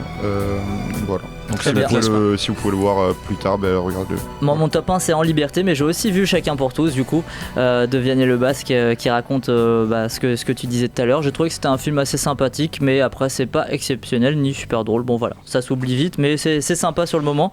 Classement en 3e Le Grand Bal, 2e Bohemian Rhapsody et 1er En liberté pour cette semaine. Et on est pile comme il faut à la fin de la musique du tapis des tops de la semaine, et on passe tout de suite du coup à la chronique Divine. Je suis cinéaste, universitaire et réalisatrice. J'ai envie d'être une actrice hors du commun. Somehow, it's important for us women to celebrate women. J'essaye de faire des films comme je les sens au moment où je les sens. Il faut mettre beaucoup plus de gens décisionnaires, que ce soit des femmes. This is what I want. This is what I need. This is what I desire. Divine, celles qui n'ont pas demandé la permission. Une chronique des anémones. Alors Sarah Sarah Chélienne, effectivement, film. Tu peux en parler, Marie, vas-y. Au revoir, Sarah Chélienne. À toi, Marie. Le cinéma ne se résume pas à une suite d'images mises en mouvement, n'en déplaise à la théorie. D'ailleurs, la musique s'est vite imposée dans le 7e art comme un élément fondamental de l'histoire. La musique, c'est elle qui sera au centre de cette chronique à travers le visage d'une femme qui en a fait plus qu'un métier, l'œuvre d'une vie. Mika Levy, Mika Chou pour les fans de musique pop expérimentale, naît en Angleterre et grandit dans le Surrey, dans une famille de musiciens, et compose ses premières chansons à l'âge de 4 ans. Adolescente, elle suit un enseignement classique à la Purcell School, et y étudie alors la composition et le violon. Elle s'inscrit ensuite à la Guildhall School of Music, où elle rencontre ceux qui deviendront ses amis et collaborateurs, Raisa Khan et Mark Pell. Plus tard, elle se produit en tant que DJ sur la scène londonienne. Elle enregistre alors sa première mixtape, Filthy Friends. Pour cet opus, elle demande la participation d'amis artistes et musiciens de tous horizons. Brother May, Man Like Me, le groupe de jazz Troika, Golden Silvers, Ghost Poet et tant d'autres se lancent alors dans l'aventure. À la suite de sa sortie, Filthy Friends rencontre un énorme succès et devient l'une des mixtapes les plus recherchées dans les clubs londoniens. En tant qu'étudiante de la Guildhall, elle est réquisitionnée pour écrire une œuvre expérimentale orchestrale pour le London Philharmonic Orchestra, qui sera jouée au Royal Festival Hall en avril 2008. Forte de ces expériences, Mika décide de créer son propre groupe. Le nom, Mika Chou and the Shapes. On retrouve alors ses amis cités plus tôt, Raisa Khan au clavier et Mark Pell à la batterie. Il signe chez Accidental Records et se concentre sur la musique pop expérimentale. Et le moins que l'on puisse dire, c'est qu'ils expérimentent. Leur musique comporte très souvent des demi-guitares acoustiques dotées de beaucoup d'accords non standards, des signatures temporelles inhabituelles, ainsi que des distorsions. Jewelry, leur premier album, est enregistré tandis que Mika étudie encore à la Guildhall School, et est produit en collaboration avec l'influent musicien électronique Matthew Herbert. Les premiers exemplaires confiés à la presse en 2009 suscitent des réactions positives. Cet engouement permet au Mika Chou et The Shapes d'être signé chez Rough Trade, qui sort Jewelry le 9 mars 2009. Le web magazine britannique Drawn in Sound qualifie alors l'album de pop incroyablement improbable, créé par des anticonformistes de classe A. La même année, ils reçoivent une subvention de la fondation PRS for Music. La valse détournée commence. Le groupe se produit dans le monde entier. Entre-temps, Mika Levy devient en 2010 une des artistes résidentes au Southbank Center, un ensemble de salles de musique et de concerts situées sur les bords de la Tamise. En 2011, Mika Chou et ses camarades lancent l'enregistrement de leur nouvel album qu'ils nomment Chopped and Screwed. Ils mettent alors de côté la pop au profit d'un style plus lent, hérité du hip-hop, empreint d'arrangements répétitifs et discordants. Portés par leur succès, ils sortent la suite de leur premier album, Never, en juillet 2012. La carrière cinématographique de Mika Levy débute en 2014. En effet, Mika est engagée comme compositrice sur le film Under the Skin de Jonathan Glazer. Le film, basé sur le roman éponyme de Michel Faber, met en scène Scarlett Johansson, une extraterrestre meurtrière. Elle a alors 26 ans, et ses partitions, créées en collaboration avec Glazer, sont si étroitement intégrées dans l'image qu'elles confèrent au film une qualité symbiotique. L'audible se rend alors inséparable du visuel. Mika, après avoir été largement applaudie pour ses compositions, a remporté le prix de la meilleure compositrice aux European Film Awards et celle de la meilleure musique aux Los Angeles Film Critic Awards, à égalité avec Johnny Greenwood. Elle fut également nommée aux BAFTA Awards de la meilleure musique de film en 2015. Mika Levy, cette année-là, révolutionne les compositions cinématographiques et est saluée pour son audace et son écriture aux frontières du sound design. La folie des cérémonies passées, Mika retrouve les Mika Chou and the Shapes pour enregistrer leur nouvel album, Good Sad, Happy Bad. Le disque sort le 11 septembre 2015 et est significatif pour nos musiciens, puisqu'il annonce une révolution. En mars 2016, Mika Chou and the Shapes devient Good Sad, Happy Bad. Cette même année, Mika Levy achève sa deuxième composition filmique, celle pour le biopic de Jackie Kennedy de Pablo Larraín, Jackie. L'histoire de leur collaboration est amusante. En 2013, alors que Larraín était jury à la Mostra de Venise, ce dernier avait jugé qu'Under the Skin aurait mérité un prix. Ryuichi Sakamoto, pianiste et autres membres du jury, fut séduit par la partition audacieuse de Levy. S'ensuivit un débat passionné sur l'accomplissement cinématographique de Mika, débat qui conduisit à l'embauche de la compositrice sur Jackie. 2017 marque aussi la contribution de Mika Levy à la bande-son de la cérémonie de Phil Collins au Festival international de Manchester. Mika Levy est nominée à la 89e cérémonie des Oscars pour l'Oscar de la meilleure musique originale. Elle est battue par Justin Hurwitz qui concourait pour La La Land. Néanmoins, la musicienne avait été saluée pour son travail. Cette nomination a fait d'elle la 5e femme nommée pour cette catégorie aux Oscars. C'était l'histoire de Mika Levy, une artiste qui n'a pas demandé la permission pour jouer sa propre partition et révolutionner la musique du 7e art. Vous venez d'écouter Divine, la chronique sur les femmes qui ont marqué le cinéma. Chaque semaine, on viendra vous présenter un cinéaste, qu'elle soit réalisatrice, actrice, productrice, scénariste ou encore directrice de la photographie. car si le cinéma est un monde régi par les hommes, de nombreuses femmes talentueuses n'attendent pas qu'on leur donne la permission pour contribuer au 7e art. Merci beaucoup Marie. T'es décidément partout ce soir, puisqu'après cette chronique, on passe au quiz que tu animes en compagnie de Raphaël. Jingle. The game is on.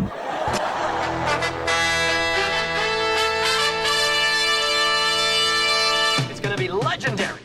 C'est la mer Noire. C'est votre ultime bafouille. I am sure, et alors I am tout à fait sure que j'ai raison et que vous avez tort. Oh my God. What? No. Oh, come on. Anyway, lead on. Allons-y. Alors, les équipes. Non, je vais le dire après. Tout d'abord, je vous demande de trouver le titre le du grand quiz. quiz. Le grand quiz. Non. Le quiz bal. Non. Le bal quiz. Le non. bain quiz. Non. Le quiz bain. Non. La liberté quiz. Non. Le liber quiz. En quiz. Le liber On quiz. n'est pas loin. En liber quiz. En quiz. Boy quiz. Pardon. Quiz Rhapsody. Non. Bohemian Rhapsody quiz. Oui. Ce qui fait un point pour ton équipe, William. Alors, on a d'un côté Gaël en chef d'équipe avec Simon et William, et de l'autre Nina en chef d'équipe avec Jonathan. Bonsoir. Vous êtes que 2. Malheureusement, Sarah Chaîne est partie, mais bon, c'était déjà ça la semaine dernière, donc finalement ça va. Au final, on commence par une musique de film. Tout le monde a vos casques. Dans quelle heure entend-on cette musique?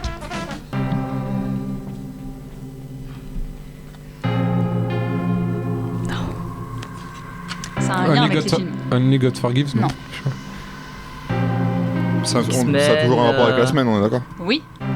Plus ou moins loin, ça dépend de tes rapport. Mais... C'est un rapport avec Bryan Singer? Non. Avec Guillaume Canet? Non. Ouais, attends. Avec Gilles Lelouch? Non plus. Mr. Robot. Oui, absolument. Ah putain, j'aurais dû reconnaître ça. La série qui a donc Merci, révélé William. Rami Malek au grand public. Ça fait 2 points pour l'équipe de Gaël et 0 pour l'équipe de William pour l'instant. Bah oui, mais. Bah non, c'est Gaël. On est là, hein. Je sais, mais. Alors on passe à la première question. Des rumeurs ont couru sur de nombreux acteurs pour interpréter Freddie Mercury. Lequel de ces acteurs n'a jamais été cité dans ces rumeurs? Bon, je vais l'avoir. Alors il y a 5 personnes que je vais citer. Du coup, ce sera la personne qui n'a jamais été citée. Qu'il faudra dire dans les rumeurs. Ben Whishaw, Sacha Baron Cohen, Daniel Radcliffe, James McAvoy, Aaron Taylor Johnson. Laquelle de ces personnes n'a jamais été citée dans une rumeur? Daniel Radcliffe, je dirais. J'aurais dit ça aussi. Vous validez cette réponse? Oui. Alors, est-ce que tu peux me redire les 2 derniers parce que c'est entre les 2 derniers? James McAvoy ou Aaron Taylor Johnson? Peut-être Aaron Taylor Johnson, je sais pas. Ou non, peut-être. Tu vois James McAvoy, toi jouer? Ouais, bon, James McAvoy, on dit? C'est entre les 2. Bon, James McAvoy. Alors, c'est Aaron Taylor Johnson. Alors, aussi improbable que cela puisse paraître, Daniel Radcliffe et James McAvoy ont été cités, Sacha Baron Cohen évidemment. Donc, pour sa prestation, donc, il devait être. D'ailleurs, Sacha Baron Cohen, c'est celui qui était le plus avancé pour avoir le rôle. Mais les membres du groupe n'ont pas du tout aimé sa performance. Ils trouvaient que c'était pendant trop, longtemps, plus c'est resté Sacha Baron Cohen. Pour moi, j'ai connu ce projet avec lui. C'est mal passé entre eux après. Hein. Ouais, j'ai vu ça. Alors, merde. On passe à En or ou en bois. Exactement. Première information. Il existe une version du scénario de Bohemian Rhapsody incluant le personnage de David Bowie. Vrai ou faux? En or ou en bois? Vrai. Faux, on dit faux. Vrai et faux. On dit en bois. On dit en bois. En bois. Eh bien, c'est en bois. C'est une C'est le rumeur producteur qui a circulé puisque la musique Under Pressure avait été enregistrée avec Bowie. Mais les producteurs sont formels, il n'y a jamais eu une telle version du scénario. Heureusement que j'ai On est rattrapé du tes coup conneries. à 3 pour l'équipe de Gaël, 0 pour l'équipe de Nina. Avant le tournage du Grand Bain, les comédiens ont dû s'entraîner avec la chorégraphe de l'équipe de natation synchronisée olympique. Est-ce vrai? C'est vrai. Vrai. C'est or. En or des deux côtés. Là, c'est ça. Hein. Son nom, effectivement, c'est Julie Fabre, et même si elle était sceptique au début, elle a réussi à les mettre d'aplomb au bout de 3 semaines. Rappelons que Balasingham Tamilchevan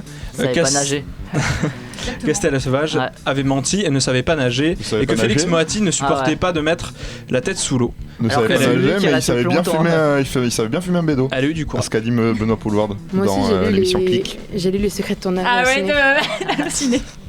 Ce qui fait 4 pour l'équipe de Gaël, 1 pour l'équipe de Nina. Troisième info, Scarlett Johansson va jouer dans une mini-série féministe. En or ou en bois? Le truc le plus vague au monde. Vague au monde. Gaël. Genre comme si. Gaël, toi qui es experte. Je sais pas là. Toi qui es féministe, Gaël, alors que pas du tout. Scarlett Johansson dans une mini-série. Allez, on va dire en or du coup. En or? J'ai envie de dire en or. Non. En Et bois, non, ce n'est pas Scarlett Johansson, mais c'est Amy Adams.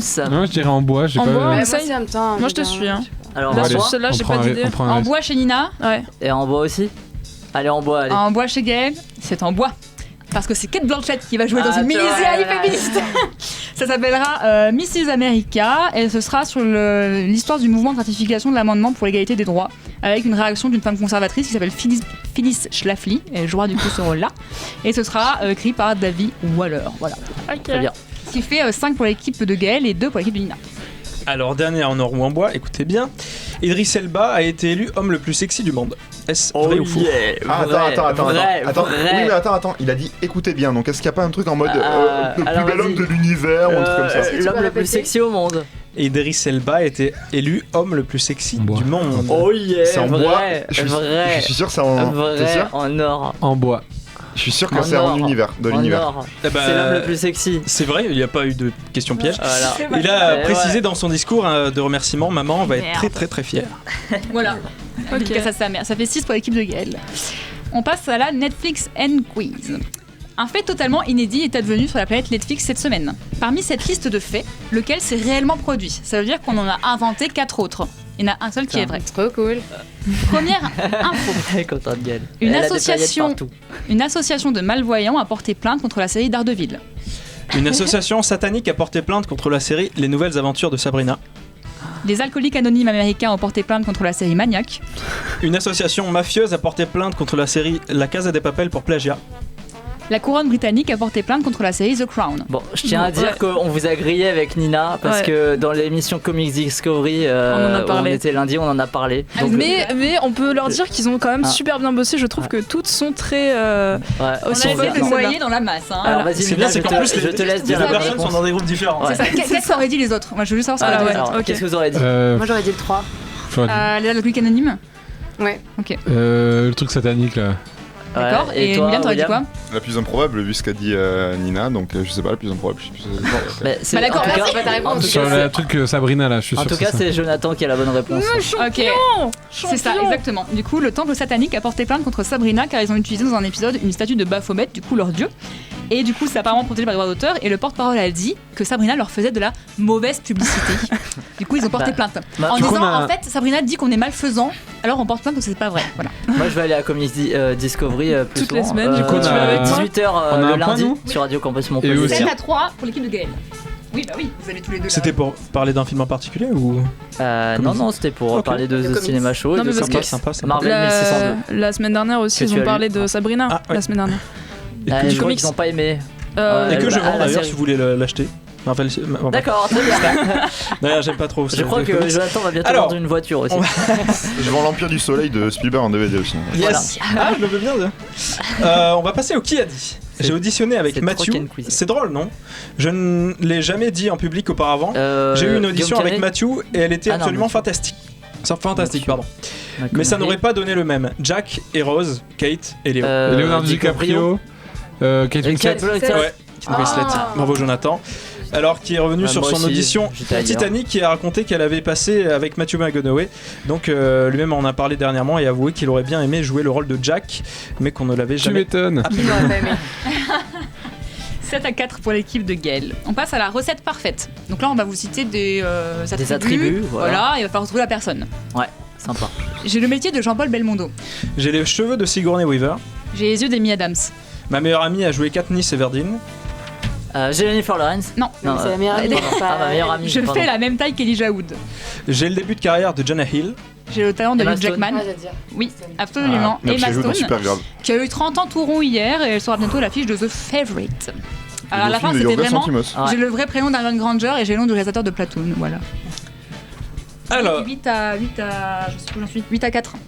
On va passer à la Social Network. Alors, quelle personnalité a tweeté une image du bouclier de Captain America sous-entendant qu'elle prendrait le rôle de Chris Evans? Exactement. C'est John Cena donc qui aimerait jouer le rôle de Captain America. Son temps est venu. Son temps est venu.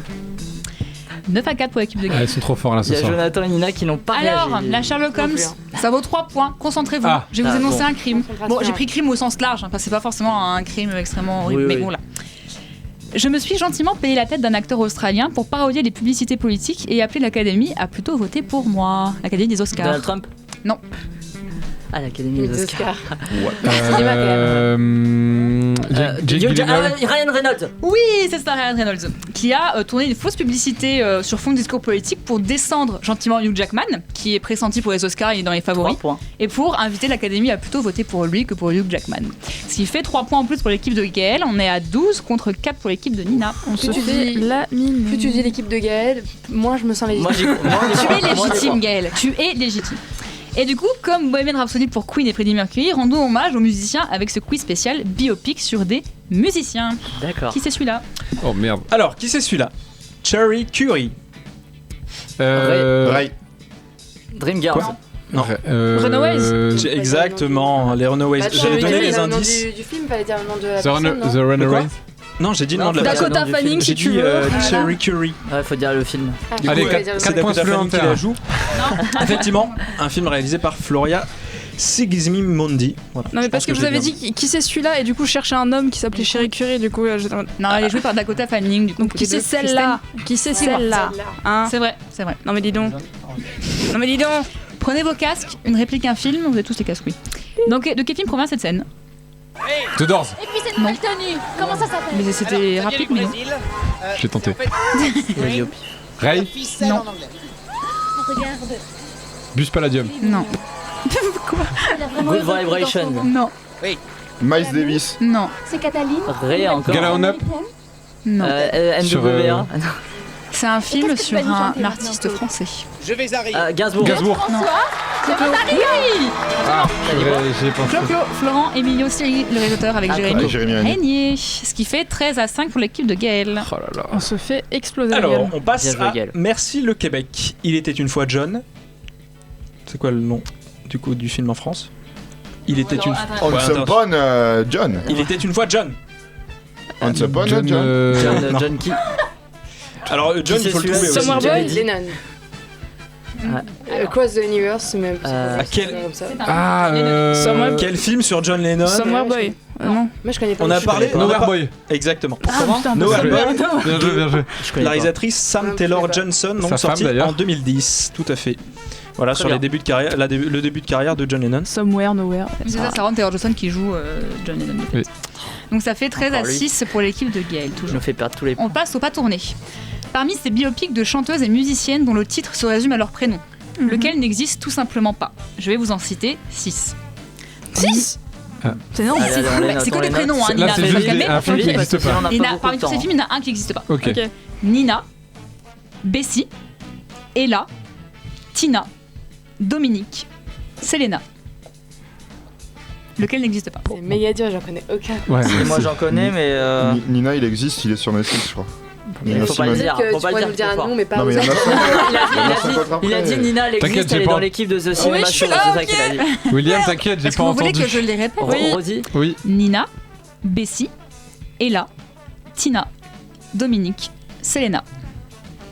Lequel n'existe pas. Il m'en reste 4. Quel artiste n'a pas son biopic? Tu peux les refaire une dernière fois. Mais attends, est-ce que justement. Nina. Justement, mais il y a d'autres. C'est qui? On parle de la personne qui a Nina, le plus d'abonnés sur Instagram quand même. C'est qui? Ella, Tina, Dominique, Selena Gomez. Selena. Bessa. Ah, je savais pas que c'était par rapport à elle. Je pense. Non, mais je sais pas, mais. Attends, Bessa, elle aurait pas. Elle serait pas allée chercher un nom comme ça en fait. Bessie. Bessie, pardon, ouais. Bessie, Bessa. Ah bah super, bravo. T'as dit quoi en dernier là? Selena. Allez, vas-y, Selena. Je pense. Attends, mais non, parce que si c'est Selena Gomez, c'est un film de merde qui a été sorti sur elle. Ils ont pas déjà fait un film sur elle. Ça comprend biopic, documentaire, tout ça. Dominique ou Selena? Biopic. Un biopic, vraiment le style du biopic, pas le documentaire forcément. Selena. Allez, Selena, ouais. Selena, et vous aussi? Non, elle a dit Selena. Alors, je crois pas. Nina, c'est sur Nina Simone. Ça existe. Bessie, c'est sur Bessie Smith. Tina, c'est sur Tina Turner. Dominique sur Sœur Sourire. Ah bah c'est. Et Selena sur Selena Quintanilla Pérez. Et là n'existe pas par contre. On aurait pu croire qu'il y aurait un biopic sur Ella Fitzgerald, mais non. Il n'y a pas de film qui s'appelle Ella sur Ella Fitzgerald. Ah d'accord, oui. Elle a pas finalement. Donc 13-6 toujours pour l'équipe de Gaël. Oh là là. Allez, on passe au résumé raté. Un film sur la jalousie, ça marche toujours, surtout quand on parle de musique. Dans ce film, qui n'aura pas de secret pour les fans de Tic Boss. Tic Boss, pardon. Non, Amadeus. Dans ce film, Amadeus. Exactement, Amadeus de Milos Forman, donc en 1984. 3 cerveaux contre 2, c'est trop fort. 14-6 pour l'équipe. Non. Vous avez tous vos casques. Et Ouais, musique de film, c'est ça? Musique de film. Dans quel film veut-on entendre cette musique? Ré. Non. Django. Oui. De Étienne Comard, où Reda Kateb incarne le guitariste français, ce qui fait 14-7. Minor toujours pour Swing l'équipe de Django Gaël. Reinhardt qu'on entend. Et nous passons au duel time. Chef d'équipe, Gaël et Lina. Allez, Gagou. Des petits paris. Est-ce que déjà on peut remonter? Il y a combien? Oui, si on perd des points. 14-7, imaginons. 14-7. On met combien, William? Ils mettent 6, vous mettez 6, vous gagnez, ils perdez. Vous mettez combien? Et non, parce que c'était 7-14. Non, parce que si on perd 6 points et qu'ils gagnent 6 points, ah bah oui, ou même moins. Ouais. C'est vrai. mis en jeu les points. On va miser 6 points, écoute. C'est eux. Alors vous, 6 points. Bon, nous on met quoi? On joue ou on joue pas? La dernière fois j'ai joué et on a perdu. Hein. Ouais, tu connais mon. Et ils ont gagné d'ailleurs. Donc moi je suis pas Raphaël, je suis pas supporter du Real, donc moi je suis toujours joueur. Ok, allez, 6 points. Alors du coup, Gaël, tu as le choix de ton... On a le choix des questions, ouais. Ça va le faire. Français ou États-Unis? Non mais c'est Gaël qui choisit, c'est pas toi. Tu as le choix entre réalité et oublier. J'ai le choix entre mourir ou mourir. Ouais. Réalité. Oui. Oublier. Oui. Allez. Oublier. Je prends au hasard. Hein.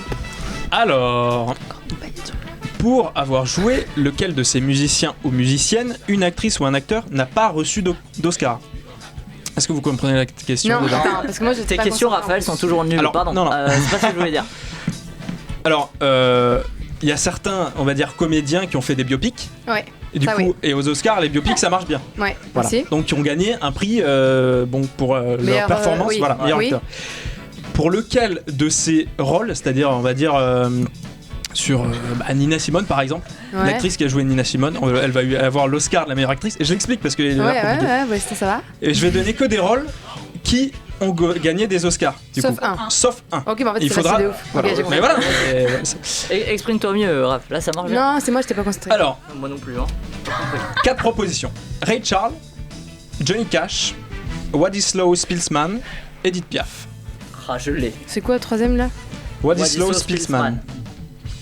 Donc lequel n'a pas gagné d'Oscar pour son rôle? Voilà. Attends, alors on va répéter à nouveau.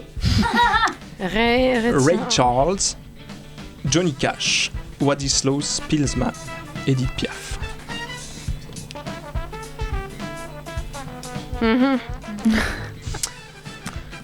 Moi je l'ai. Moi aussi.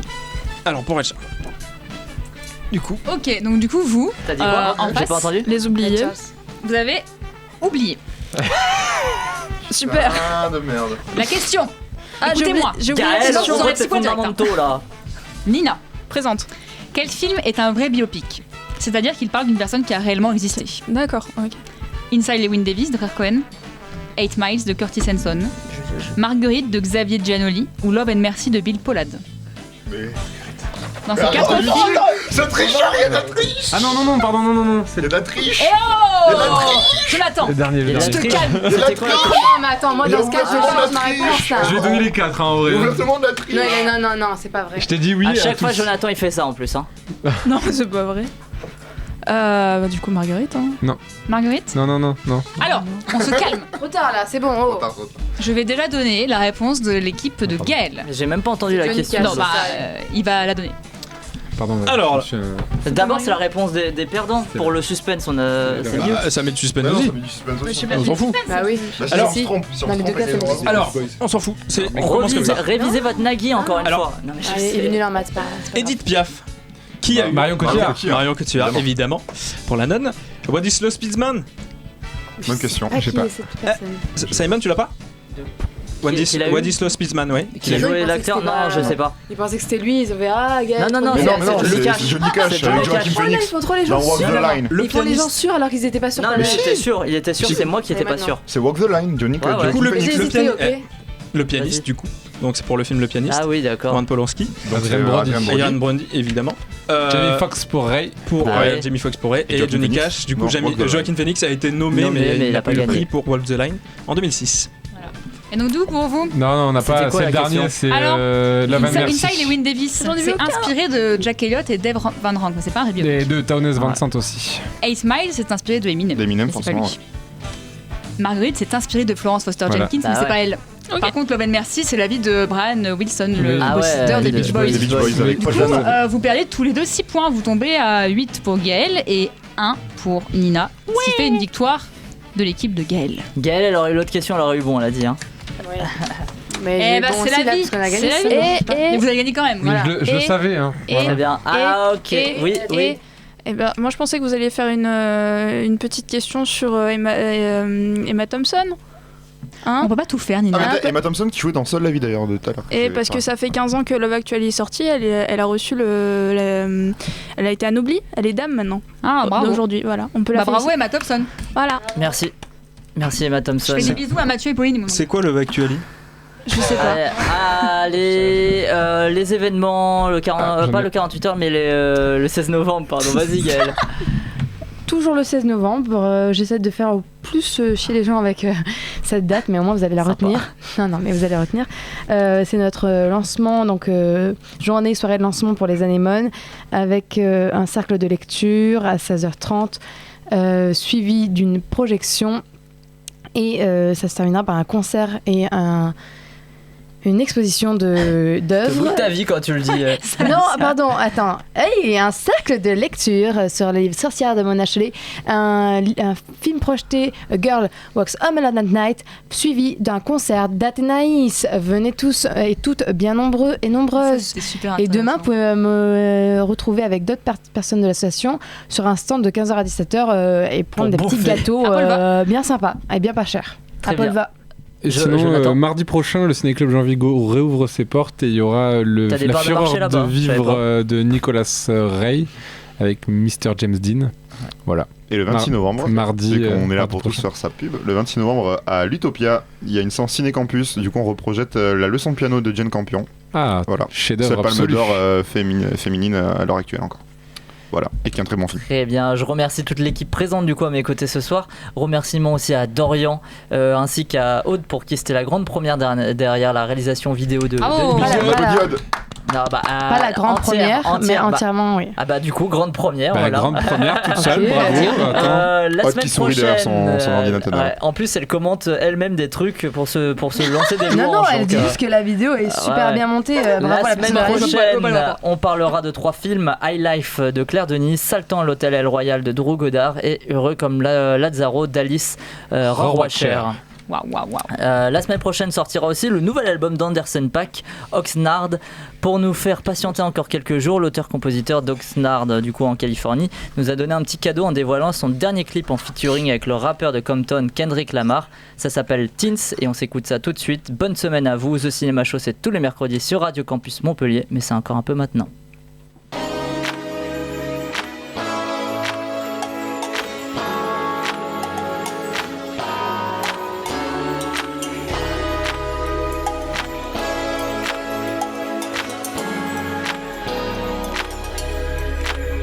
I've been feeling kinda cooped up. I'm trying to get some fresh air. Hey, why you got the roof out? You know it never rains here. Hey, you ain't got a flash when you're taking your picture. You ain't gotta draw no extra attention. Paparazzi wanna shoot ya. Niggas dying for less out here. I've been in my bag anyway, trying to throw a bag in the safe. You get torture in the base. Baby, man, I want some baby names. Niggas crying for less out here. Do what I gotta do, bruh. Get up in my rearview mirror. I can't be riding round that open strip. I need tents, windows tint. I can't be flying down that 110 with a baggage in my whip. I need tents, windows tint. I need tents, windows tinted, and it's no good for me. It's so good for them. I need tents, windows tinted. I need tents, windows tinted. I got way too much to lose, so roll your window up real quick. I need tents, windows tinted. I need tents, windows tinted. You probably think a nigga trolling. Like, or showing out for the cameras. Right. Fuck, I'm doing fish bowling. Sorry. 100,000 on the passenger. Bitch, I'm Kendrick Lamar. Respect me from afar. I was made in this image. You call me a god. Everybody in attendance. I'm about to perform. Everybody get offended by the shit I got on. Like, can you buy that nigga 900 horse? Can you drive that nigga a G5? Can you fly that nigga? I need 10 so I can look at the snakes and poses. I need 10 cause bomb head is non-disclosure. I need 10 so I can live with a peace of mind without niggas taking a piece of mine and peace be still and not do fine. So fuck a fix-it ticket. You pull me over and might see one of your bitches. Riding round that open strip. I need tents. Windows tint. I need tents. Windows tint. I can't be flying down that 110 with a bad bitch in my whip. I need tents. Windows tint. I need tents. Windows tint. And it's no good for me. It's so good for them. I need tents. Windows tint. I need tents. Windows tint. I've got way too much to lose, so roll your window up real quick. I need tents. Windows tint. I need tents. Windows tint. You know I like a presidential. Stretch it out, that's a limo. Pull it up and let me get behind you. Where we going now, I need to know. Ghost riding in the Phantom. Niggas never see me coming.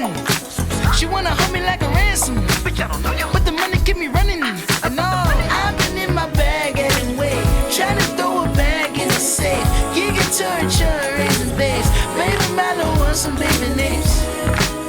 Niggas crying for less out here. Do what I gotta do, bruh. Get up in my rear view mirror. Riding round that open strip. I need tents. Windows tint. I need tents. Windows tint. I can't be flying down that 110 with a bad bitch in my whip. I need tents. Windows tint. I need tents. Windows tint. And it's no good for me. It's so good for them. I need tents. Windows tint. I need tents. Windows tint. I've got way too much to lose, so roll your window up real quick. I need tents. Windows tint. I need tents. Windows tint. I think I'm about to black out. Can't see me when I act out tonight. I got some moves I gotta make though. Who got the goons up on the payroll? They wasn't me coming, no.